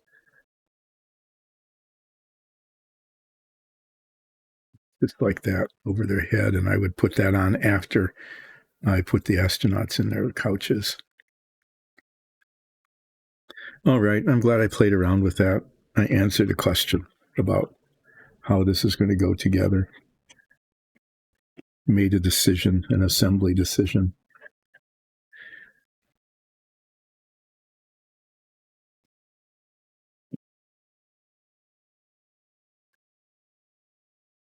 Okay. Well, this is done. I've got the doorstop still in there. Can do. On Friday, there isn't going to be much to do. I'll just do a little deal of sanding on this and then paint it and then take the tape off. And you can see that place where the tab hole was will essentially disappear. So that's going to look a lot more finished than with the tab there. So this is the command module. The only part of this that I might keep out, this is the top that goes there, but it's also where the escape tower sits. So just keep that in mind. What I'm going to do is before noon, I'm going to bring out the other pieces of the Apollo. I promised I would show them, so I'm going to. Now that I've explained why I never wanted to be a guest star on the Mickey Mouse Club, because they got these doofus guest star ears instead of the really cool mouse-looking mouse ears. They got these ears that were all white and sparkly and didn't look at all like Mickey Mouse ears. They looked like some weird aberration of what the mouse ears should have been looking like.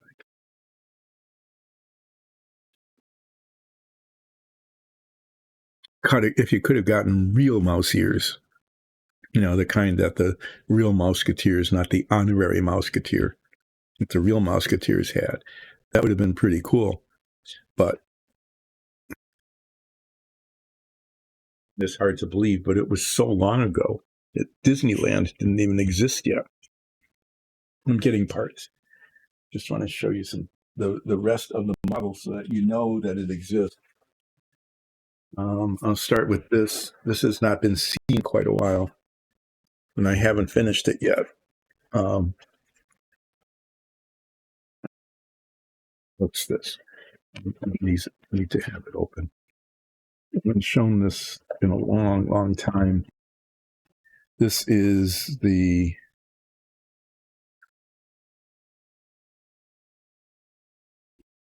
airing, this big container. These are the parts to this container that hold the lunar module, both stages of it, and atop which the rest of this is supposed to sit. And the parts are really big, and when it's assembled, it's very tall, and then I wouldn't have any way to store it. So I'm keeping it in this box. Okay.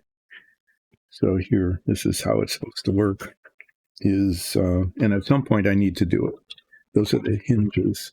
This sits here. Okay. And I have to decide what to do with this base. This sits here, and you can see it's nicely painted with the primer color on the inside and the nice glossy on the outside. Is that each of these is hinged, and they're pretty clever hinges.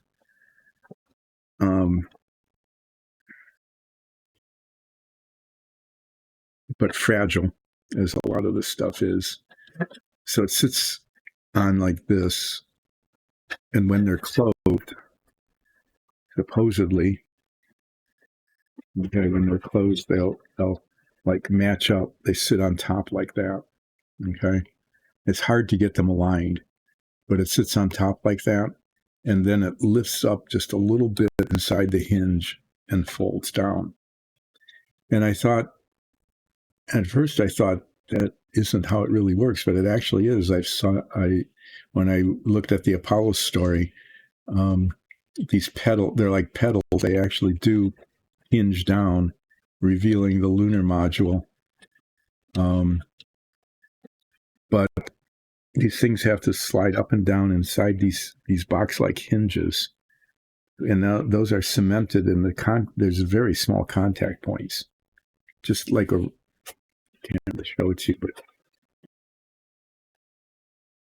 hold these off. It's just the base of that, so it's just the three sides of a rectangle are the contact points, and that's supposed to hold while this slides up and down and rotates. And so the way this is hinged is that if one pushes just a little bit, pop the hinge right off.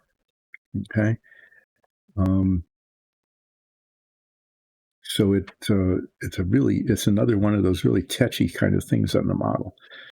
So I've not been doing that. Not that I can't get the hinges attached. It's just the hinge is going to stay attached and still operate.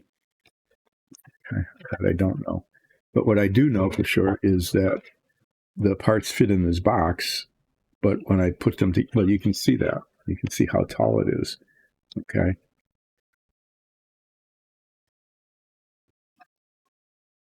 Great. So I scarred this already somehow.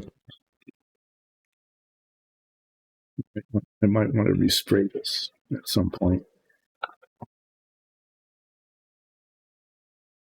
Like there's some marks along there. I don't understand that. Well, anyway, that's why I'm keeping it in this box and I haven't assembled it because after it's assembled, I don't have anywhere to put it, but it fits in this box now, and that's a good thing. But this is the fairing, and these are the pieces that hold the lunar module. So you can see that really exists. Okay. Now I'm going to bring out a stack of boxes and show you the other parts.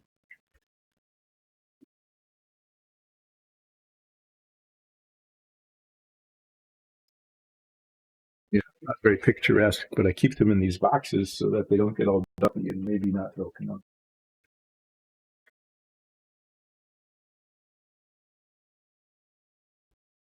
This is a historic day. I'm showing you the parts, all the bits of the model here.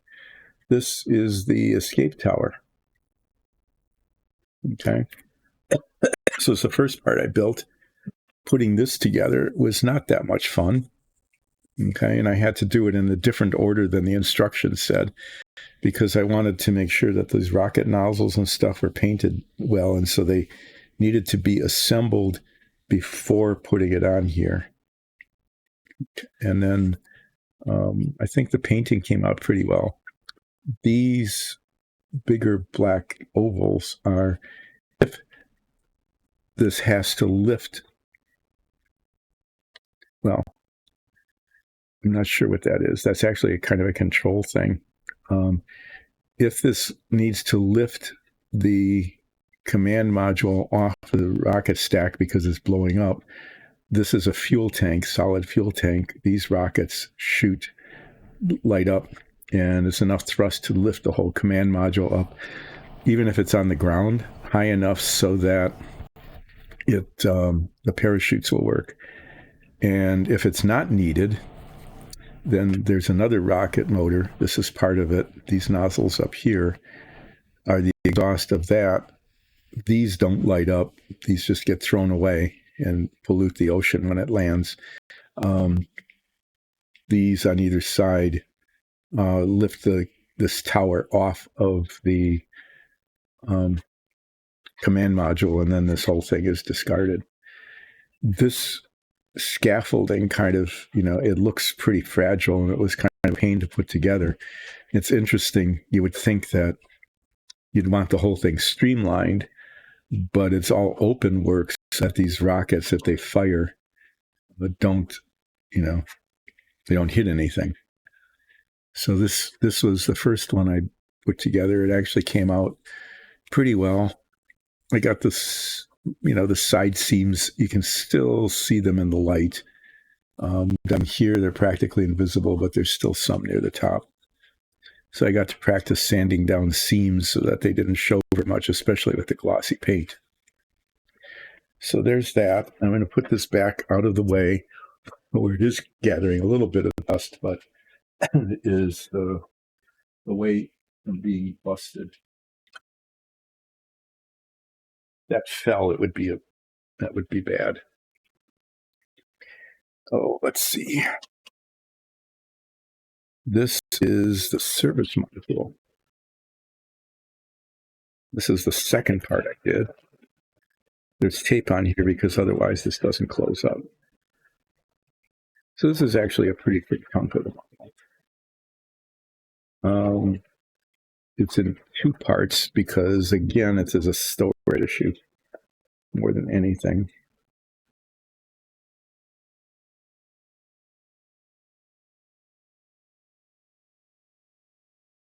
Okay. Well, this is the bottom. This is the top.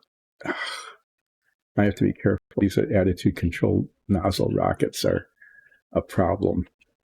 So this is the service module. It has a large rocket engine in it. This is designed to go on and off, so you can see the detail of some of the piping.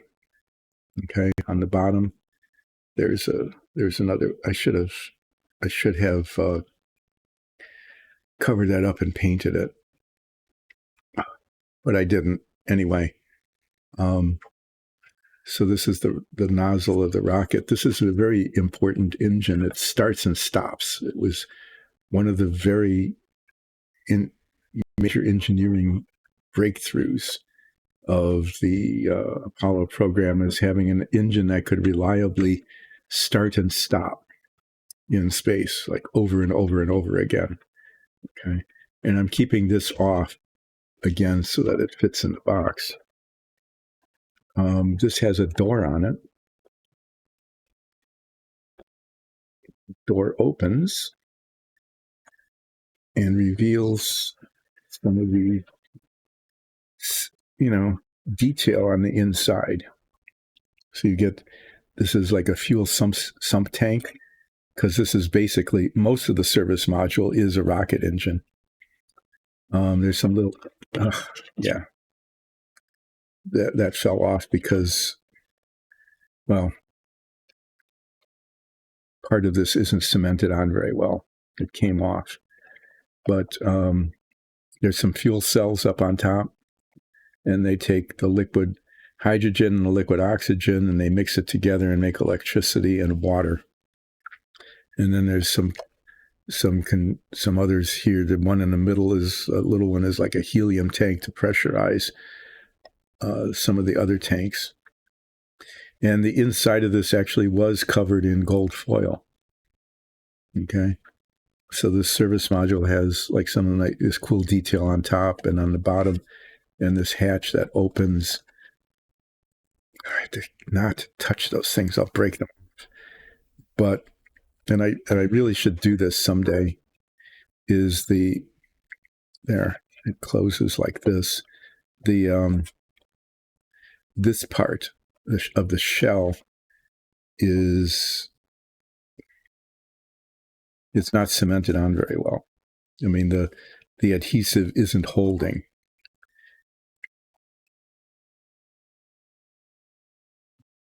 It's this big hat here. And I've thought about taking it off and re-cementing it, but I just haven't done that. So maybe I will sometime, maybe not. But anyway, this is the service module. This sits on top of the fairing thing that I just showed you, and it's all folded up.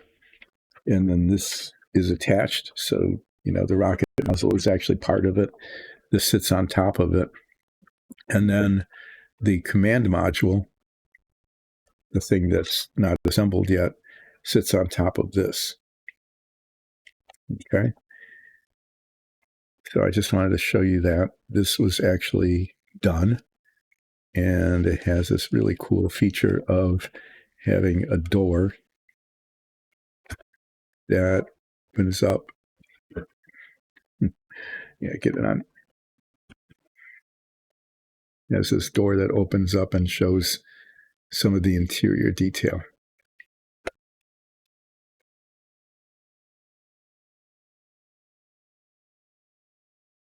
And it has a part that isn't attached very well. Put this back. I got the conduits, I think, painted pretty well on there.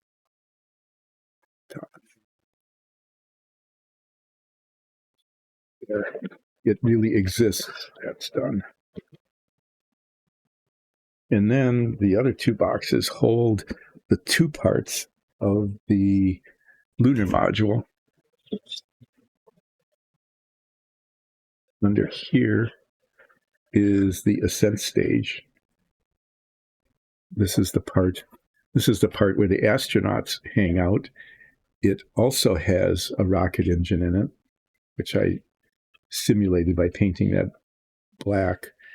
One of the reasons it's large is not that it just has to hold two astronauts, but it has to hold the engine that's used to launch it back off of the moon up into orbit.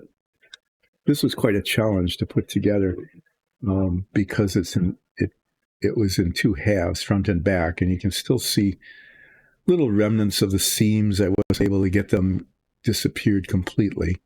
If you're not looking for them, they're not too obvious, at least. But these windows had to go in, and then there's a little astronaut guy you can see through the window there. Okay. Those windows had to go in before this was put together, because after it's put together, they had to go in from the inside, and there's really no way to do that. So those had to be put in. The template that they gave with the model for the clear plastic did not match the window openings, so I had to make my own templates, and it took like 4 tries before I got them to work.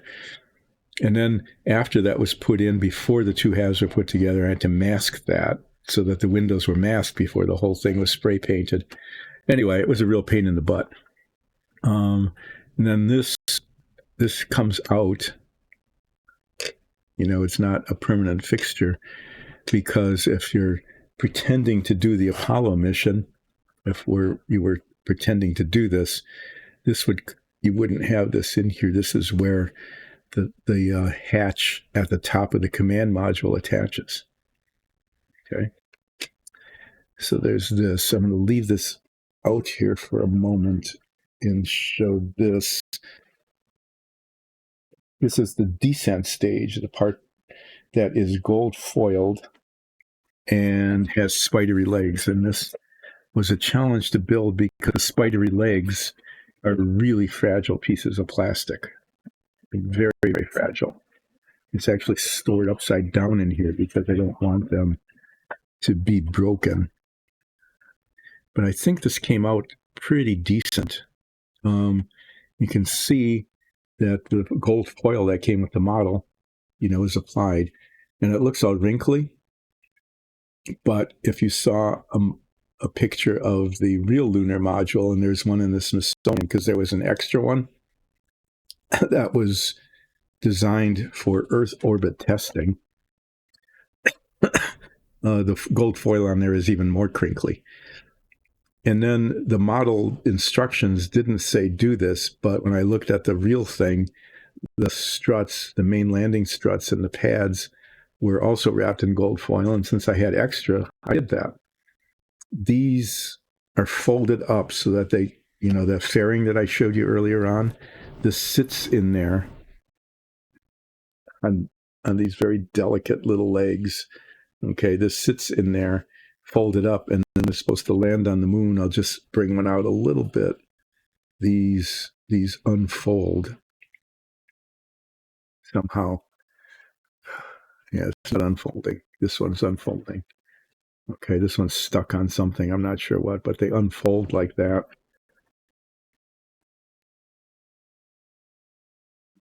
Angle, so I can land on the moon. So each of all these little bits were very badly molded. Okay, they're very fragile. And so putting this together was really quite a trick. And then, this is supposed to fold out like this one, but for some reason it's stuck. Oh, I see. Okay, that's not good. This didn't fold down right. I'm going to take some time here and do something scary. It actually is. When this folded, I don't know if you can see this. When this folded down, this X part is supposed to be down like that. It's not. This is supposed to be underneath, and it's not. This is folded incorrectly, and now it jammed. So maybe I might need to take this apart. Really want to do this, but I need to get it right. This is supposed to be up like that.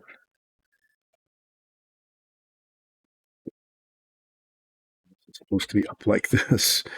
When it folded, it folded wrong. I'm glad I caught that. Actually, you get to see me do emergency moon lander repair because of something that went wrong. I really hate doing this because these parts are so fragile.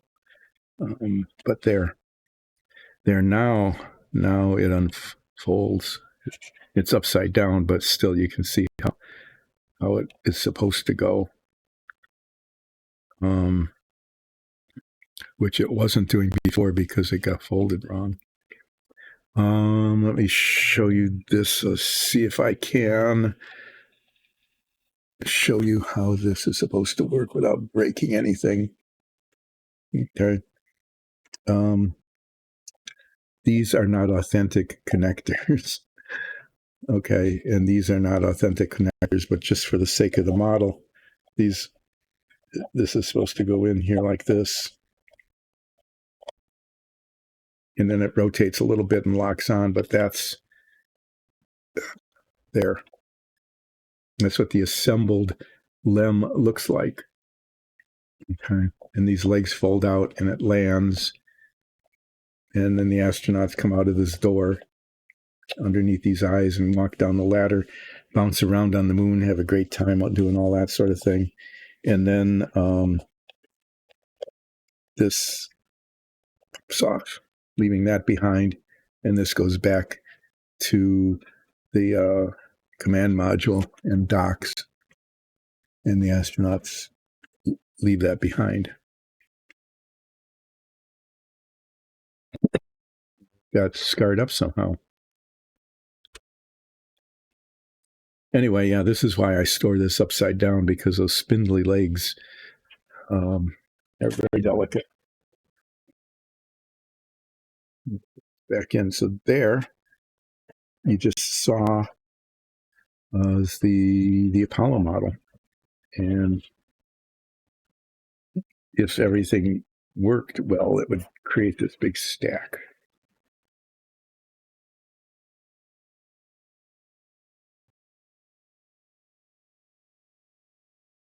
As it is, all these little pieces are just put in these boxes so that they don't see, and hopefully not broken.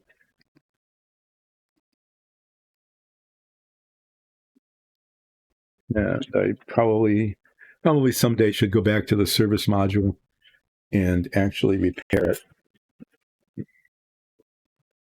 it, so it doesn't keep popping up every time I touch it.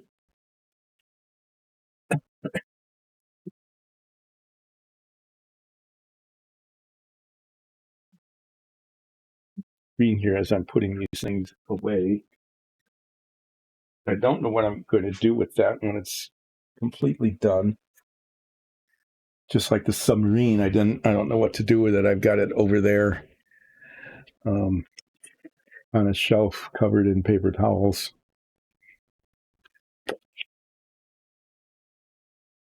Yeah, the missile.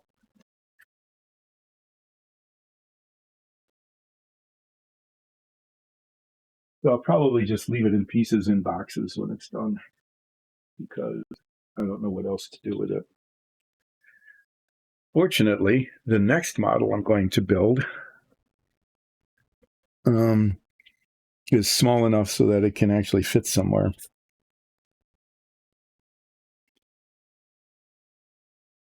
This, which is way too big to display anywhere. The next model I'm going to build is the Savoia S.21 Porco Rosso's plane, the 1/48 scale. So I've opened this box before, but when I actually start working on it and start taking pieces out, you can see, the fuse, it's not that big. Okay. And I actually have a little bit of a display case that is designed to put 1/48 scale planes in it. And it's way out of the way. No one can see it. It's up on top of a shelf at the back of the basement, but it's enclosed, and so it would keep the dust off once it was finished. So the Savoia this is a really cool model because the fuselage, this part of it, okay, lifts up off the bottom, this part of it, exposing the internal structure, okay, the wooden frame and the engine compartment, the fuel tank, a lot of those bits, so that you can see it here in the box. You can see the inside of it. And it looks like it's designed, it looks like it was a wooden frame. That's not metal, okay? And so I'm going to take some time to paint it to look like wood, okay? The parts here, you can see some parts here are brown, all right? They don't look like wood, though. But if I'm really careful with them, I can paint them a decent base color and put a wash on them so they look wooden. And it comes with a two Porco Rosso figures. One is the standing figure, like this. That's this guy here. So that'll be like, painting any other mini. That'll be kind of cool. And the other one is designed to sit inside the cockpit. And for whatever reason, it's kind of bizarre, almost grotesque. So for whatever reason, they molded it in two pieces, so that his head is off.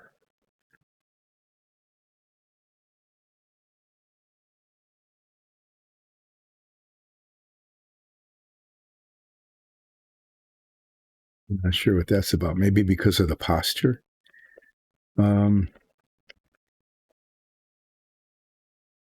So it's got these tiny little parts. I think these.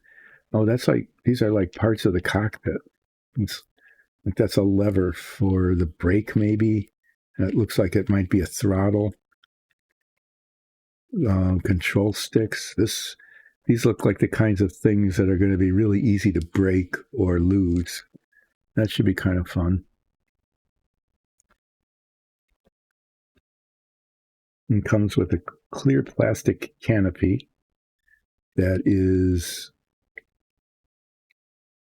looks okay, and then some sort of black. Oh, that's the control yoke. And they molded it in black plastic. I don't know why. Everything else needs to be painted, but that's already black. These plastic parts, they look fairly robust. They should be okay, as long as I don't, as long as I'm fairly careful about it. It also comes with this cart. These are parts of the cart. And because this is a seaplane, okay, it's got a hull like that that's meant to go on water. If it goes on land or for display purposes, there's a cart and it sits. I know it's a tiny picture, but it sits on top of that cart.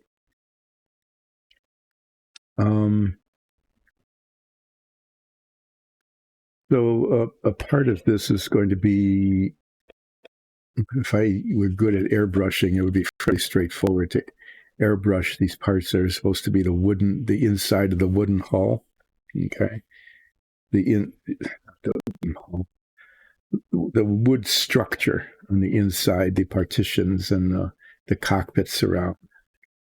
Okay, be fairly easy to airbrush those, and actually even airbrush on the highlighting. I am not capable of doing that because I can't airbrush things. But like the fuel tank, what I may end up doing is splurging and buying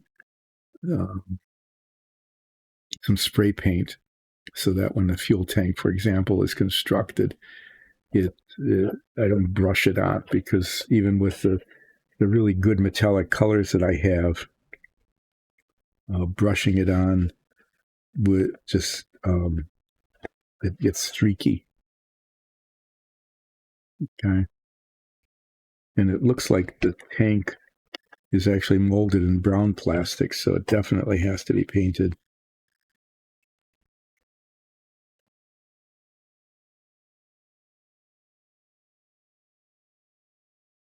The rest of it's molded in red, and it's supposed to be red.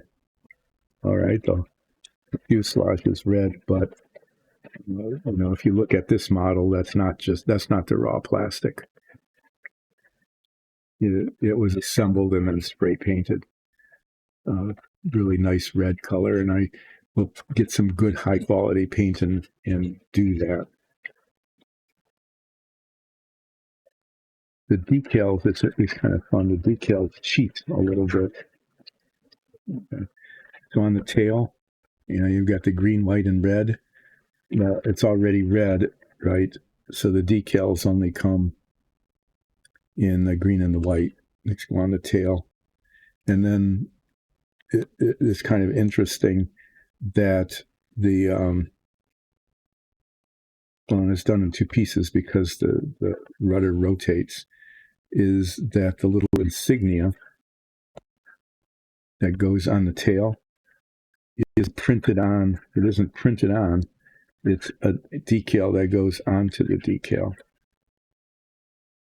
Well, one thing they did that was good is, unlike the Apollo model, there is actually a decal for the instrument panel, so that can just be applied rather than trying to paint it. It would look better painted, but I think it would be okay the way it is. And then there's these little white ones. I don't know what those are. I can't really even read them. Some sort of little insignia that go on the side of the plane. Anyway, I'm sure that there's some very good instructions in Japanese that tell you where those decals go.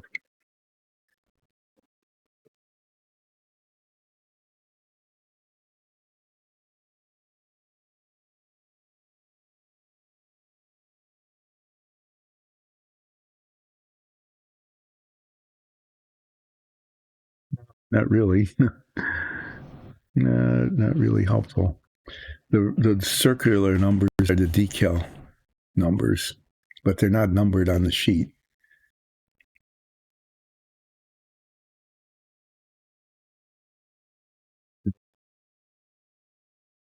It doesn't make any sense at all.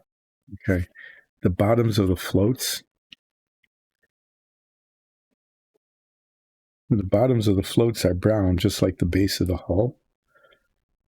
But instead of painting them the same as the hull color, there's brown decals that go on.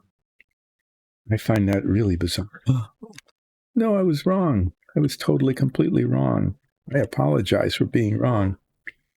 The decals are numbered. So, like decal number 18, these tiny little bits, these tiny little things go the bottom, they're attached at the ends of the struts for the engine, the wings, and the elevator. That's interesting, the detail of, I don't know what those are supposed to be, but there are 16 of them, and they go right down here and here and here. So that should be a lot of fun trying to get those applied.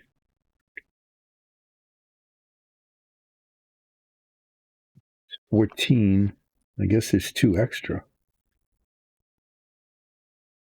Okay, well, I'm glad I'm messing around with this, is that I'm actually seeing how some of the construction works.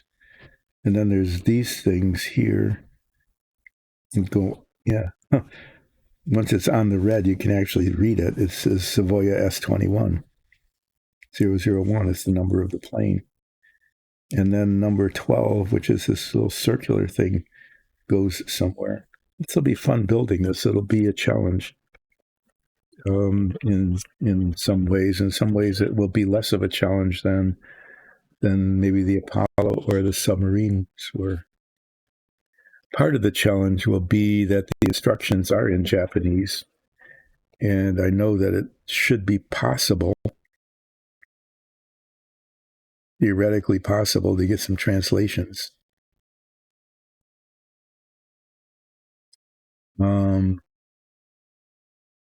Using like Google Translate or something. But the pictures themselves are, I think, are pretty clear for the most part.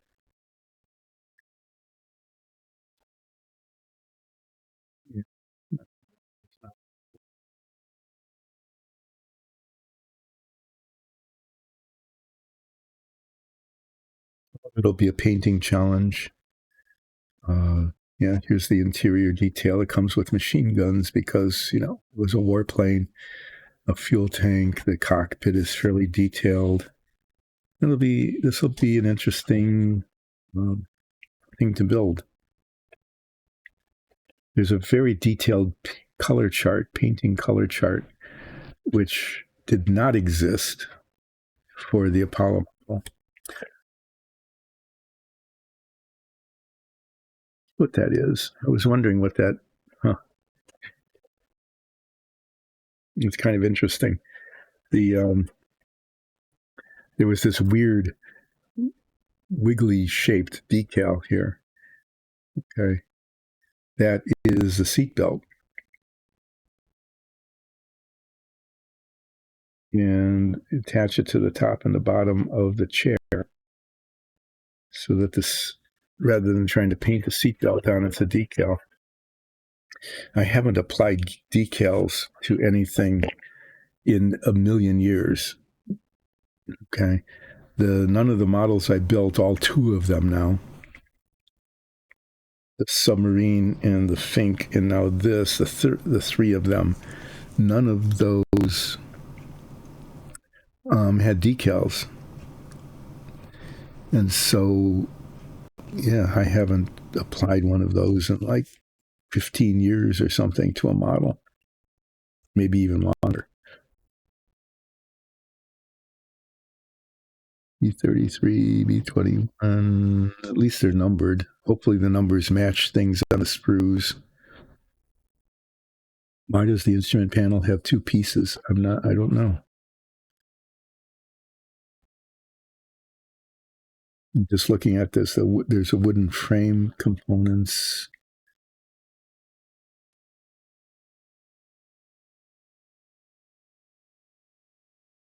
Yeah, well, the numbering is really pretty straightforward. That's good. And the color chart is very detailed, and that's good. The color charts are these numbers in the squares. The only downside to that is that it relates to a color chart in Japanese, but there's a translation, which is kind of cool.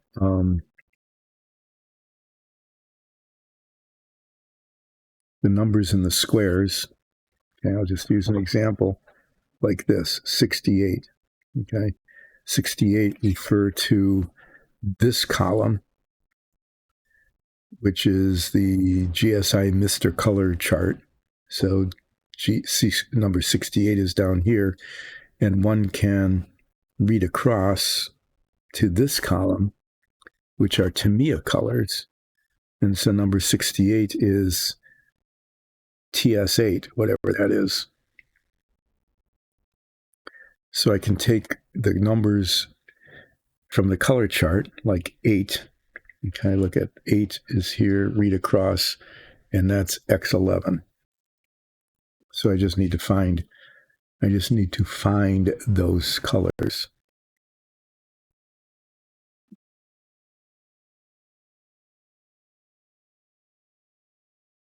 Guessing 68 is some sort of red, because that's the color that they're pointing out to paint the red parts. Some sort of gloss red. So anyway, in going forward with this model, I need to get the Tamiya color chart out. I meant to do that yesterday, but I didn't get around to it. Is to print one out. You can get those online. Then they show all the different colors, and so it's possible to relate the chart to this chart to actually see what they're talking about. The X colors are glossy and the XF colors are flat. I think I've actually got some of these, like I'm looking at.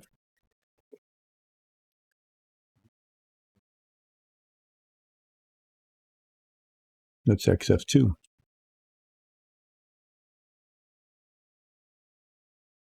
XF2 is number 62. That's flat white. Okay. So if I were to look around, I would see here, there's a 62 there, pointing to Porco Rosso's cuffs of his jacket, basically. Okay. And that's flat white. And that's how the translation works. 62 goes here, 62 comes across XF2. XF2 is flat white, which makes sense that would be that color. And it also points to the gloves and to the scarf. If I have all the colors that are necessary, and I don't know if I do, I have to look. There's a lot of them, like 72, 2, 33, 62, 9, 44. Okay. All of these different colors. If I look over to the Tamiya side, I've got, a number of them. I can maybe find out. I might be able to paint the minifig. I would actually like to do that. That would be kind of fun to paint the minifig.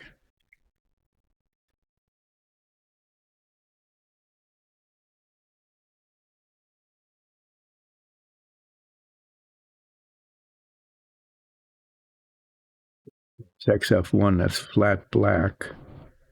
That's his mustache. What color is his face supposed to be?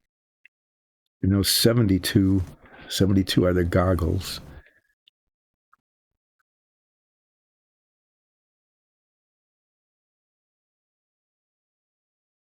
2 is X1, which is a glossy color. Oh, there's goggles and then there's glasses. So there's two different things. 33 is XF1. I think that's Porco Rosso's skin color. I don't know. I'm buttering to myself here. No, it's the same color as the here. See what I'm buttering about is there's Porco Rosso's face, and then there's this little opening between the the suit and the gloves, and that is number 51, and 51 is XF15.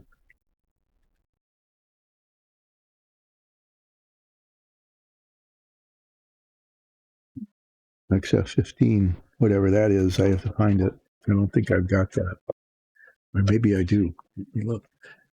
Could it possibly be this? It is. They want me to paint Porco Rosso flat flesh.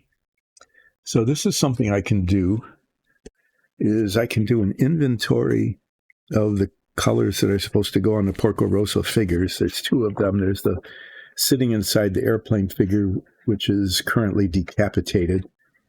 It would have to be cemented together.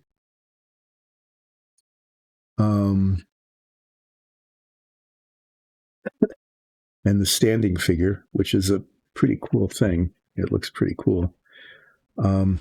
See if I have the paints or if I can get them. And if I can, or if I have them and I can get them. Okay, XF1 is flat black. I don't know if I've got that. I might.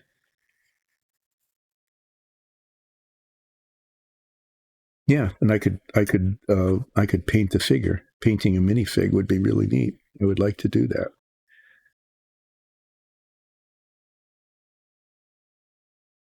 So I'll get the color chart and I'll look through my inventory and I can see if I could actually paint the Porco Rosso figure. I'm always anxious working on these kinds of things because I just don't know how they're going to go, right? Maybe they'll go well, maybe not.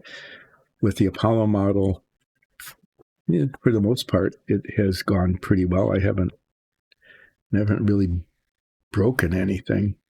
I do need to maybe reglue that component of the service module, though. I think I need to do that. Maybe I should just do that today and get it over with. That's the shell part that keeps falling off. And when it falls off, the hinges don't work and that kind of thing. I don't know if I want to get started on this yet.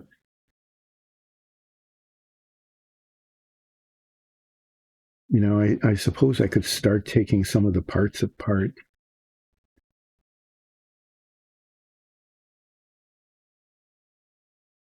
It's painted.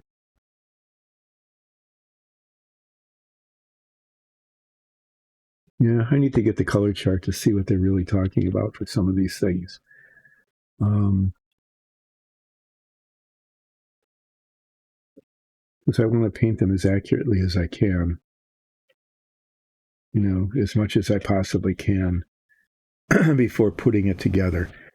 And the inside detail of the fuselage is really pretty cool. Okay.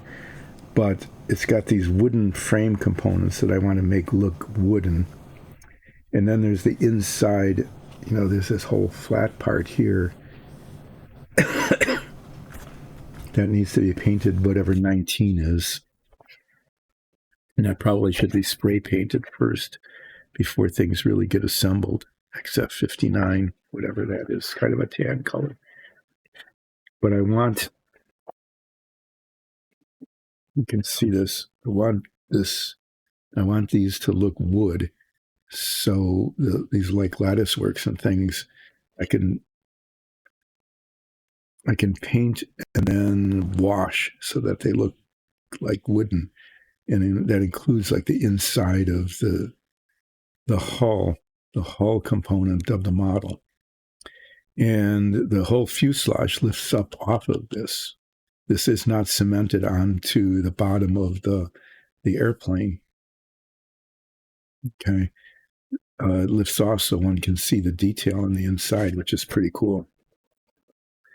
But I want the inside I want the detail to look really nice, and that will include making it look like wood with maybe rivets on it, like a metal frame around it. I'm not sure, but I need to find the paint colors first before I really start messing with it, because I don't want to screw it up.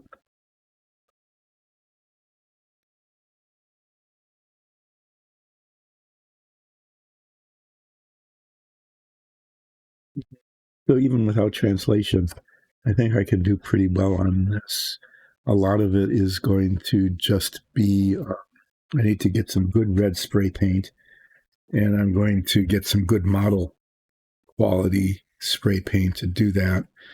I could just get some Rust-Oleum, I guess, but they make a really nice glossy red, but I might as well get a good quality paint for these the large components of the fuselage and the wings and things. And it looks like, yeah, almost all of it is painted red, other than where the decals go and the spinner and propeller. So it should be possible to assemble almost all of this and paint it and get it decaled. And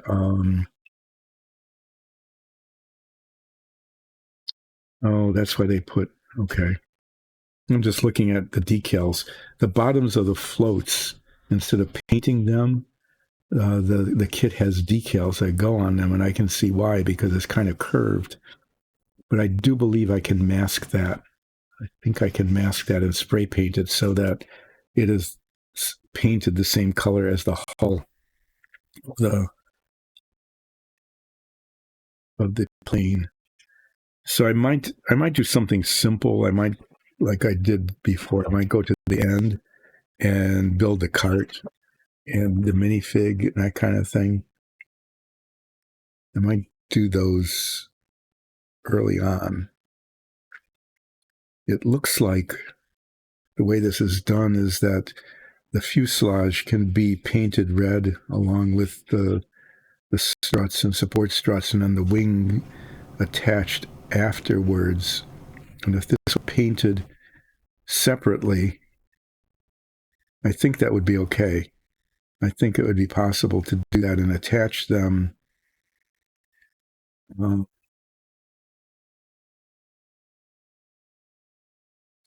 It's cool. There's a little, instead of a pilot tube, they've got a little airspeed indicator propeller that attaches to the side of the fuselage. This model is really good, really nicely detailed. It's very cool.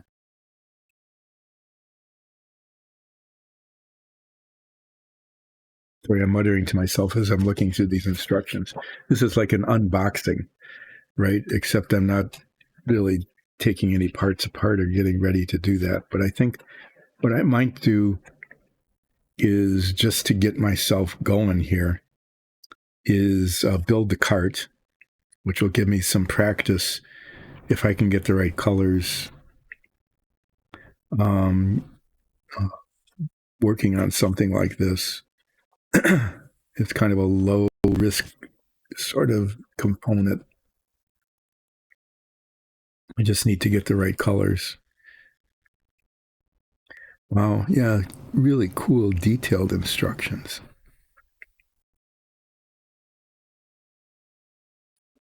So maybe I'll build the cart, which is this little thing upon which it all sits, and then work on the minifig, and then start diving into it.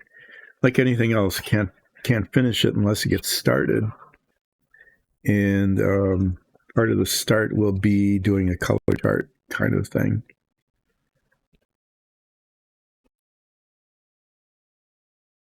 So there's that.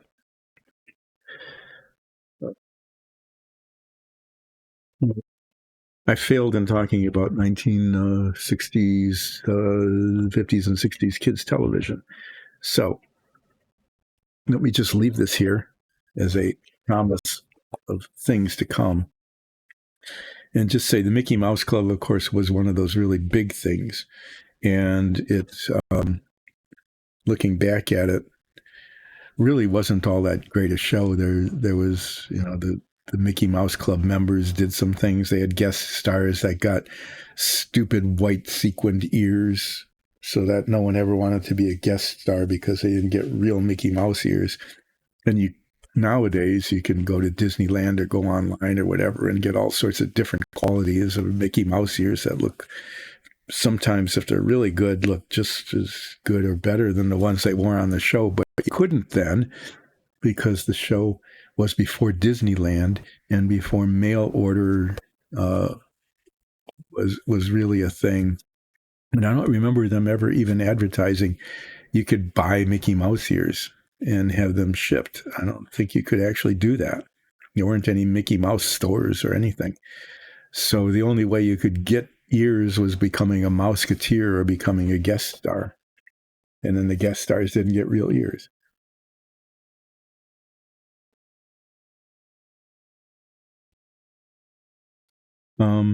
But yeah, they showed old cartoons.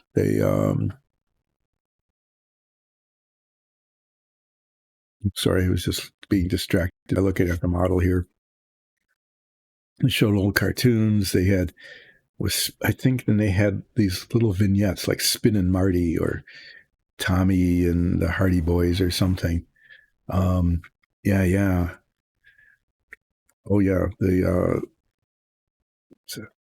the theme song was Gold Doubloons and Pieces of Eight all belong to Applegate.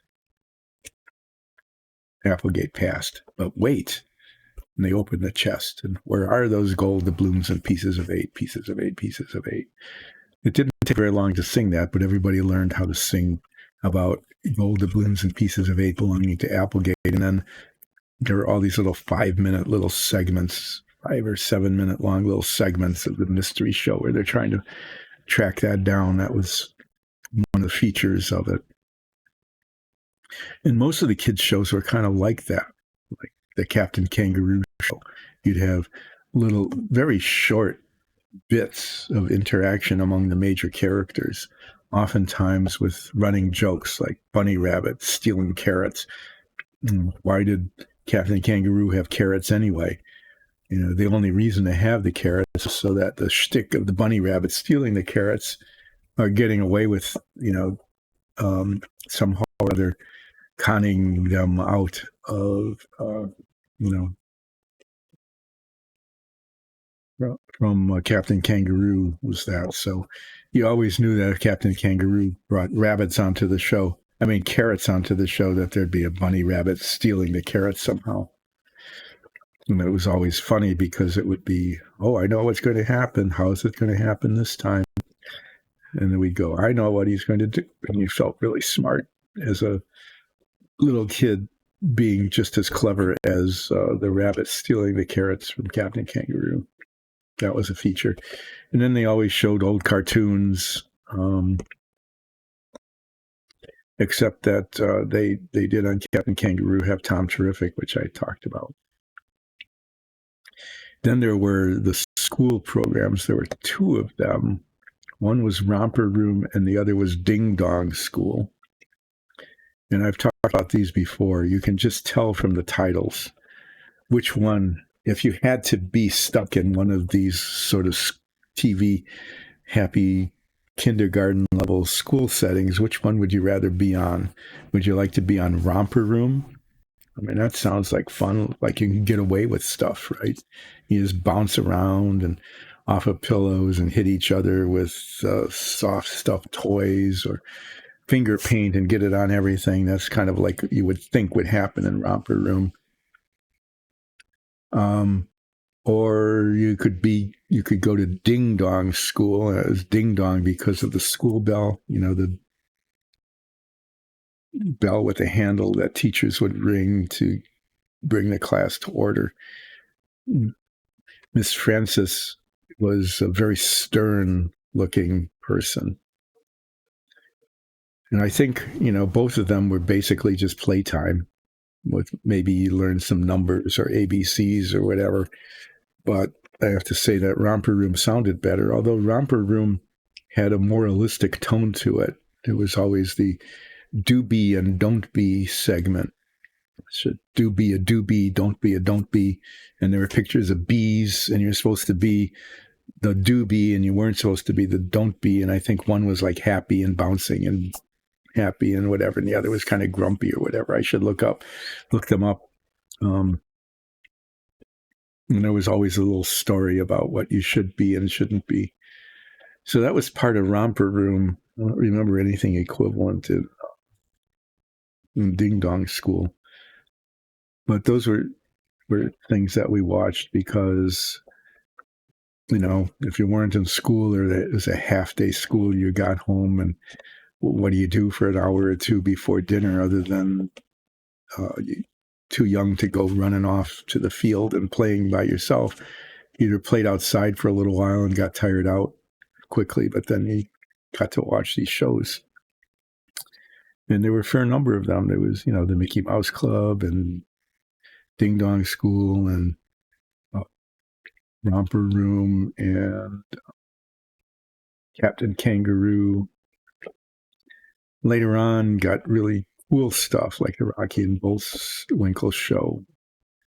Even later on, got really cool stuff like American Bandstand.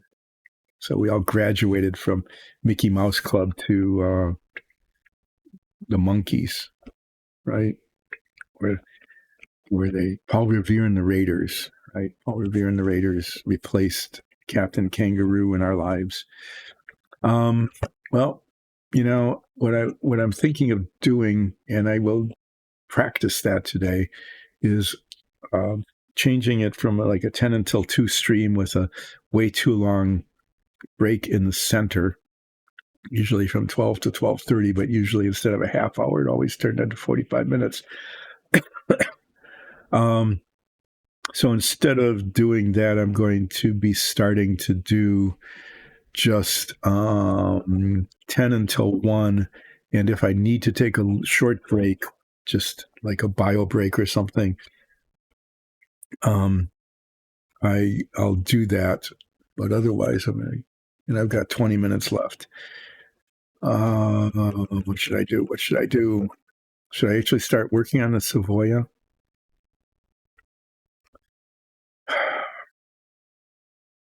Let me start working on the Savoia. Okay. I could cement I showed it to you, the service module component, that the shell of the service module that isn't cemented on adequately and keeps falling off.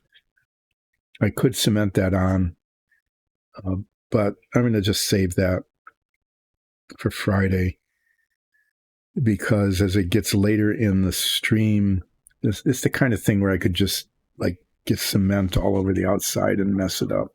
And I don't want to do that. I am instead going to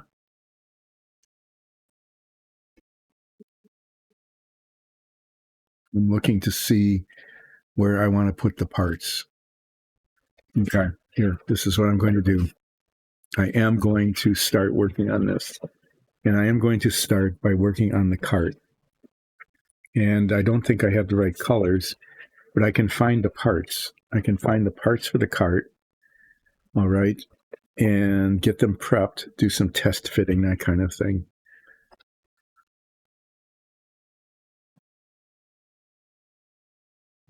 I'm going to do here. Oh, this is the Porco Rosso figure and the Porco Rosso stand. And I'd like to paint the minifig, but I don't need these parts. Need this. I'm thinking that, the parts for the cart are here. Oh, this is a pristine model. It's still in the packaging, the plastic packaging. So this is dramatic. I am opening the plastic packaging. Look at that. When this happens, okay, it opens up the possibility of potential disaster, like these tiny little parts that are part of the controls for the cockpit of the plane. Okay, those are there.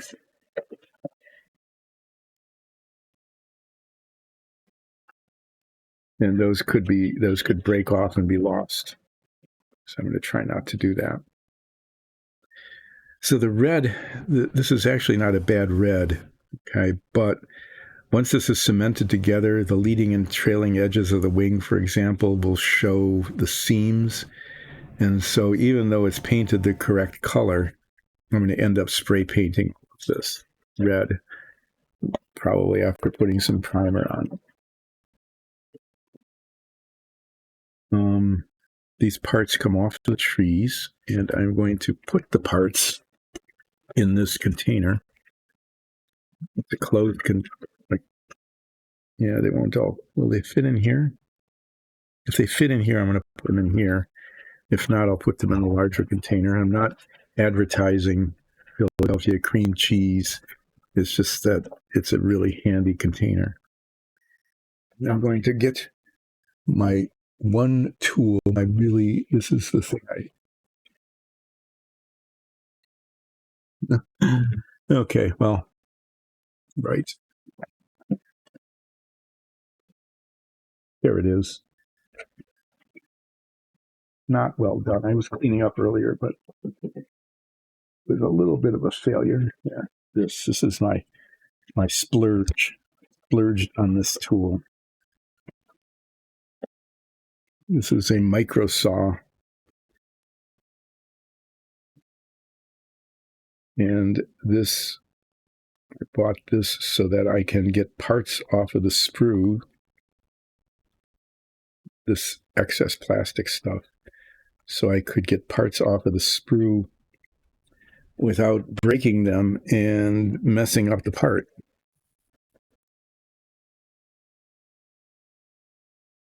So I'm going to start cutting off parts.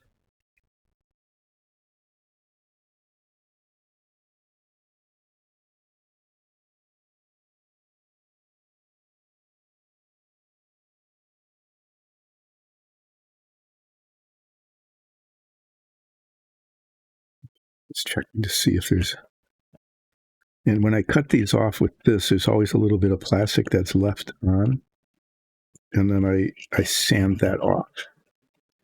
I don't know how many times I have said, and I'll just say it again, the reason for that is that it's a lot safer to sand down some excess plastic than it is to break these off and leave an indent in the plastic part itself, which then becomes unsightly and very difficult to fix. These are B28. You're looking at the instructions, they're B28, and they're both the same.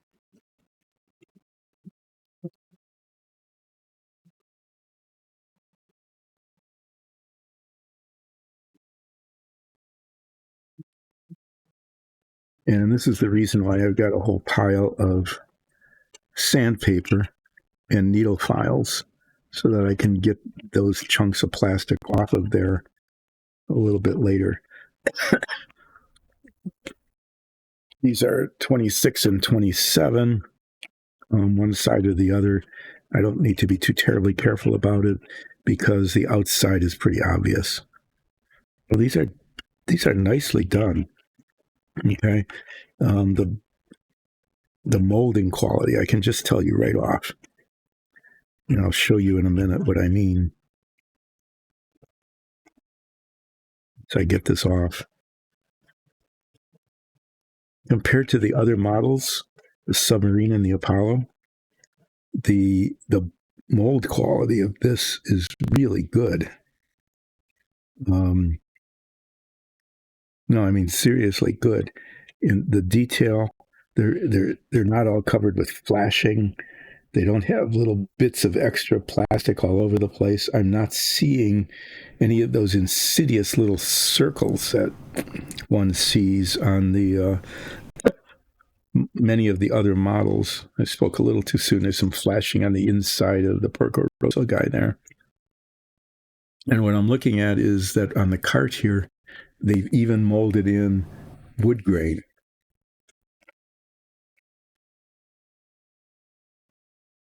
even wood grain molded in to the wooden parts of the wooden cart.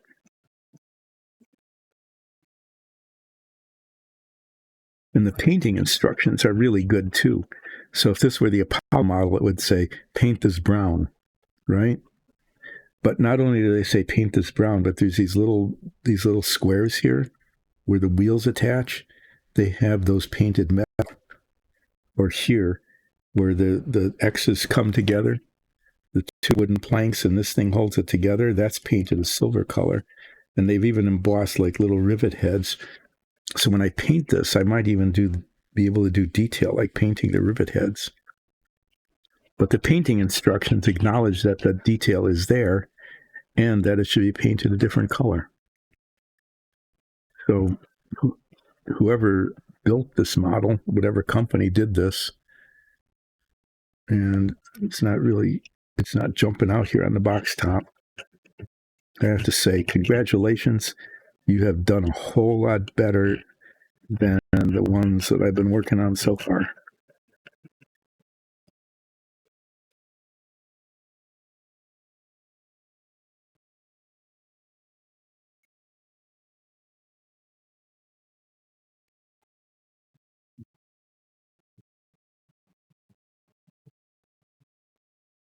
Okay, so the way these work is they mold this so that the inside of the cart. Okay, a little bit of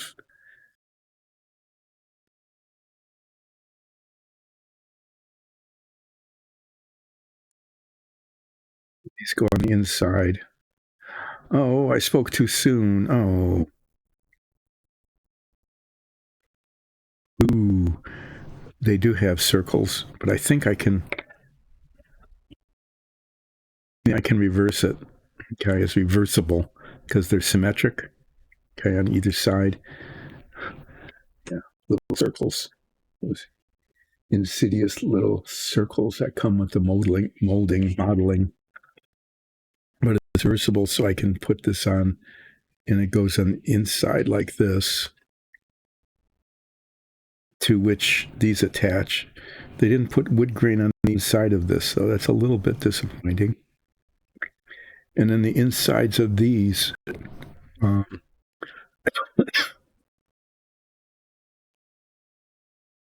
that's okay because they'll slot in. Then I'll have to decide, like this looks like it's supposed to be one solid plank of wood, right? But on the inside, once this is attached, there's going to be seams around it. So I probably will make the effort just to get because this is a pretty nice model of once this is cemented on, the inside component of this, to fill in those seams all the way around before it's painted. I think I'll do that.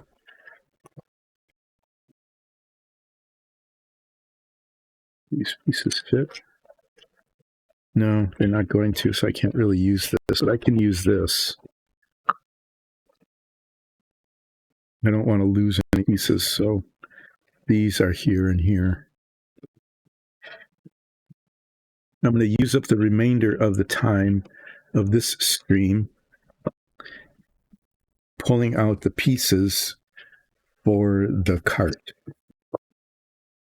And then starting on Friday, I'm going to start prepping them, which means, sanding off filing down and sanding off the little extra stuff. And maybe even starting to do some assembly, like putting the insides of these together so that they're a solid piece. And the way this cart is built, okay, it's pieced together. So I think it'll be okay. Like when these two bits are assembled, and they're supposed to be one piece, to get rid of the seams and then paint them. Because like the X part and these end pieces, they're assembled onto it, but I'll have to do some test fitting. I want to see how it looks if I painted all the pieces separately and then assembled them, or whether it'd be better to assemble them and then paint it. Oh, there's a lot of attachment points here. These guys have 4 attachment points. These only have 2, so this is a little bit more than necessary.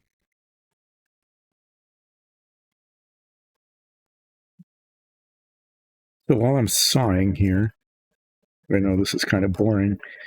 I was going to talk about 1950s and 60s kids television, and all I got to talk about was complaining about the guest star ears on the Mickey Mouse Club, and then just doing a little compare and contrast between Ding Dong School and Romper Room, which wasn't all that effective because I don't remember too much about them. Other than that, I'm sure it was Romper Room had Do Be and Don't Be. I could be proven wrong. It is possible that I've got that confused with Ding Dong School. It is more of a Ding Dong School kind of thing. Yeah, so this was done in two pieces so that the wood grain would show on both sides. But it does have the seam on it. So when they're connected to each other, since there's just one plank across the top, I'd want that seam to be unseamed, be unseemly before painting it. But we've had, I'll show you these, fair amount of practice paints on wood-like things, like on these dungeon tiles, where we'd prime them and then paint a base coat and then put a wash on, and the wash brings out the wood grain. So I'll have to see what color they want this done, just in terms of the model. But I'm really tempted to use this pattern, this combination of base coat and wash, because it looks really nice. But I need to get this to me a color chart and see what it is that the color chart says they should be. Well, I'm going to be doing it as you can see here. There's a lot of excess plastic stuck on these things, so I am going to end up doing a fair amount of sanding. Yeah, they didn't. I'm just checking. They didn't print wood grain on the tops of these where the seams come together. They didn't go that far. But you can see that there's a lot of sprue left on these parts, and that means filing and sanding, and you've seen a lot of that already, so why not? Why not more?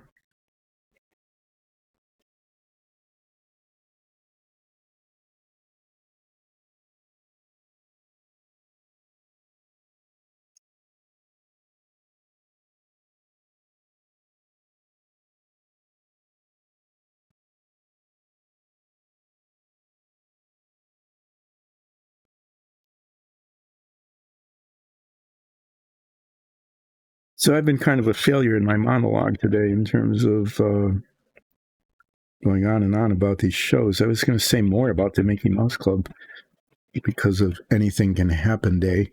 It was one of the 5 days that the club had, because each day of the week.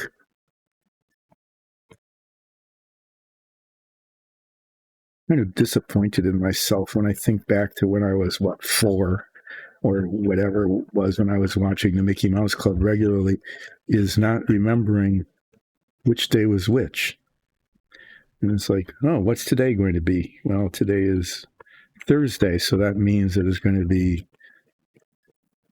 Guest Star Day. I'll say that because I can only remember 2 of them, Guest Star Day and Anything Can Happen Day.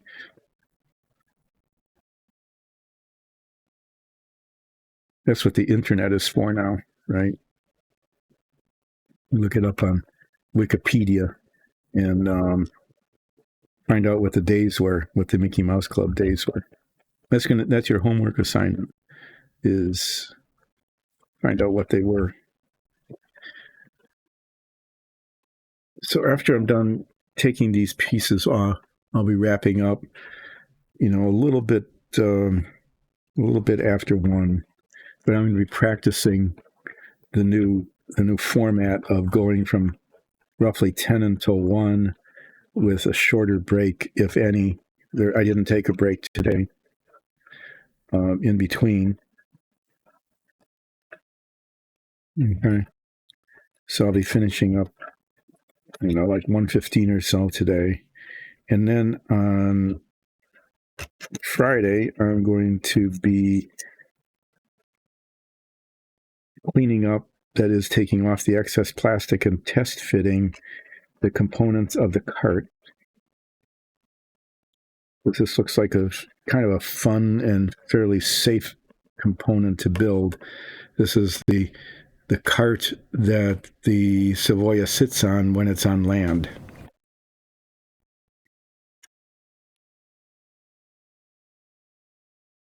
And between now and then, and this is something I think I will actually do, is I will find the Tamiya color chart and match up the colors from the instruction manual, which are based on something or other, Mr. Color, to the Tamiya colors, and hopefully find what we need. And I might stray a little bit, like the wheels. Okay, I don't know what color they want these wheels painted. I'm guessing. I don't know what's 13. I'm just going to look at it a little bit. 13 is XF20. It's something flat 20. I don't know what color that's going to be. On the box top, it looks like a really dark brown kind of color. I have to decide. These look like they're metal. Okay, they look like they're supposed to be metal wheels, kind of like almost like railroad wheels or something. As I might not follow the directions and paint them steel, which is a really nice dark metallic color. And I could even do fancy stuff like paint the rim of the wheel a different color than the inside of the wheel, and I could highlight the hub. This would be kind of fun to do. I haven't done that kind of detail painting since the submarine. Try to do some real fine detail on this model. It's even things like the fuel tank here. These end caps go on the fuel tank, and they have this band around it. Okay, and if you look at the model cover, you can see the bands around holding the fuel tank to the substructure of the hull. The band can be painted a different color than the tank. It is there. It looks like it's painted a slightly darker shade.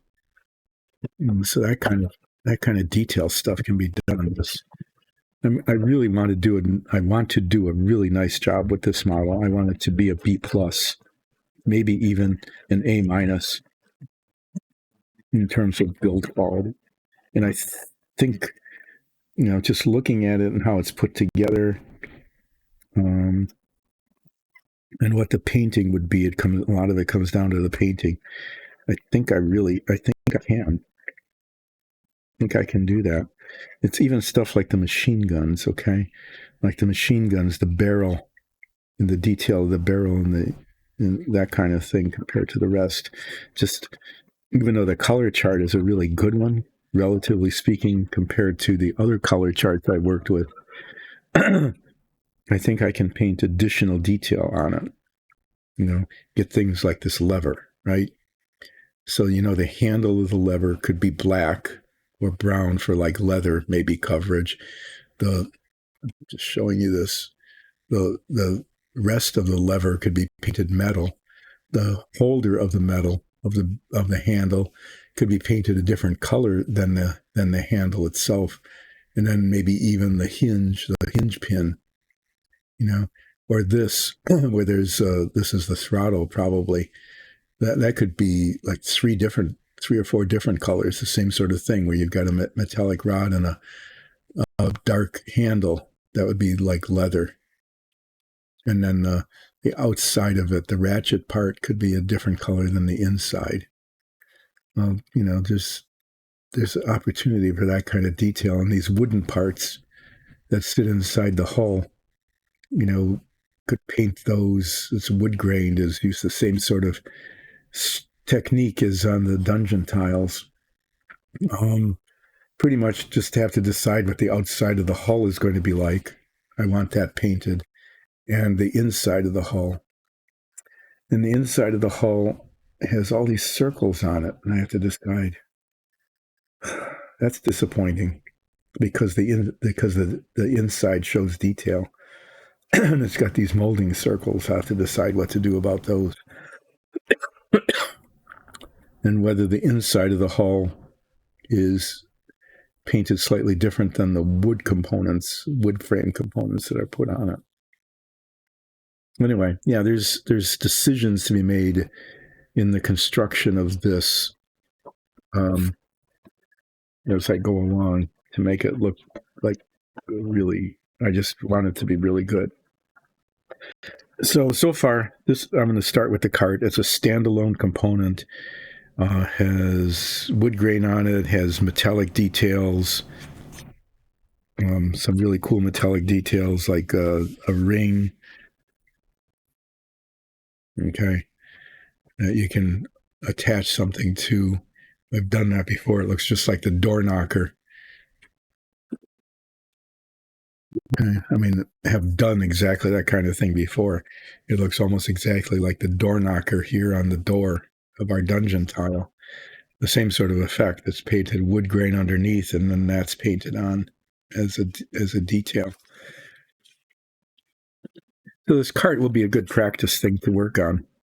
I'm using this to hold the parts so that,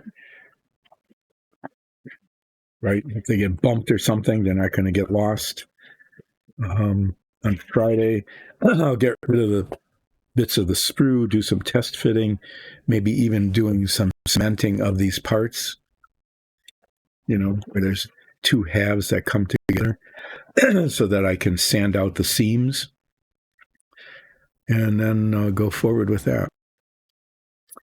So I need 41, 44, and 13. Those are the three colors that I see here. 44, 41, and 13. 13 is some sort of silver metallic. I've got a lot of metallics that I could choose from. I don't need to use the Tamiya one. Why are there two colors? What's a 44? 41 is some sort of brown for the wood. It's 64. 64. I've got a bunch of browns. I wonder which one it might be.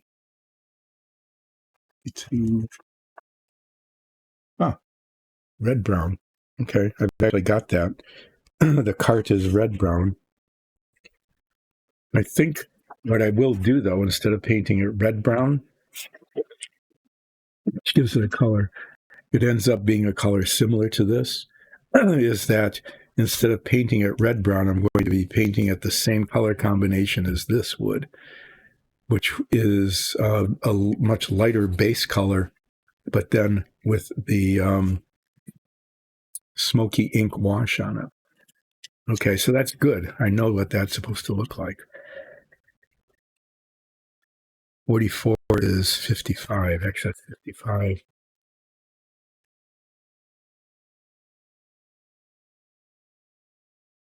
No, it's not 55.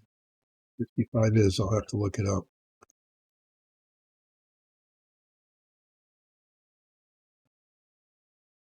Oh, okay. I've got that too. It's deck tan.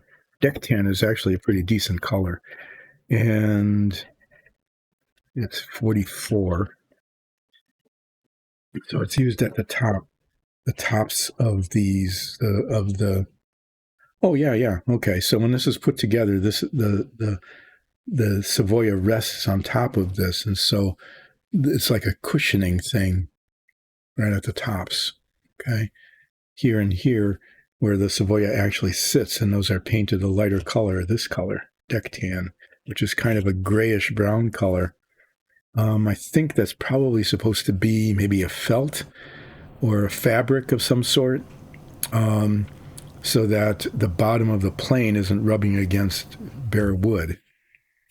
So I'm actually going to be able to do the cart with the colors that we have, and it won't be exactly what they're recommending, but I'm going to use a variety of metallic colors for the different, like the hook and the wheels. Like the wheels themselves might have 2 or 3 different shades of metallic on it rather than one. And I might, where there's like rivets or nails, I might paint it like one color but highlight the nails just to get the extra detail on it. And then the deck tan, I'll probably put on there, but I might give it a little bit of a gray wash or something, just so it doesn't look really flat. But the rest of this, I'm going to paint it like to look like this, because this really looks good. And I will use this color combination.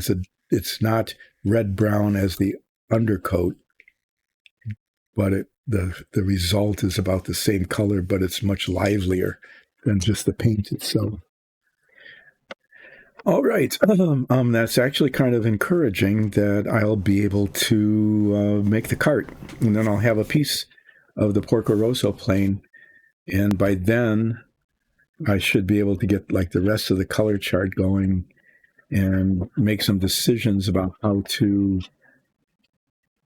paint the inside detail, like the wooden components and everything else of the inside of the hull. Okay, which eventually just ends up being a standalone component onto which the upper part of the fuselage sits. Most of this is pretty straightforward, except deciding what color actually to paint the hull itself, rather than just this plain brown color. Paint it something else. Do they recommend painting it?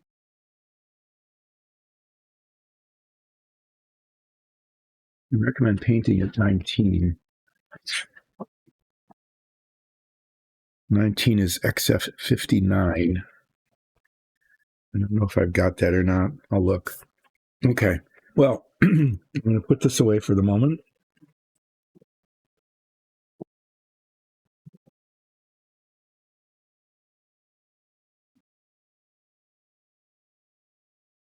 Do some sort of brown color that I don't have, apparently.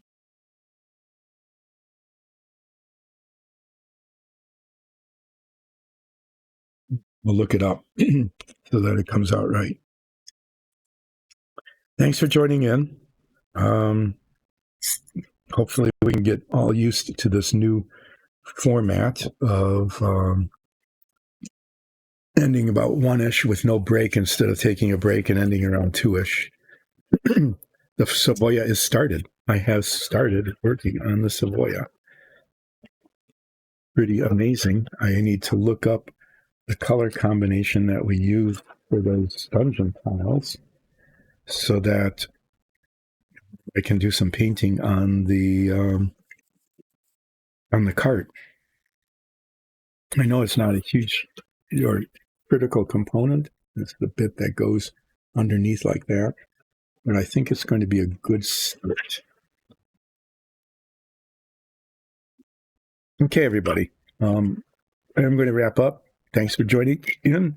I will be back on Friday, where I'm going to be doing some relaxing filing and sanding, and probably some cementing, maybe some painting.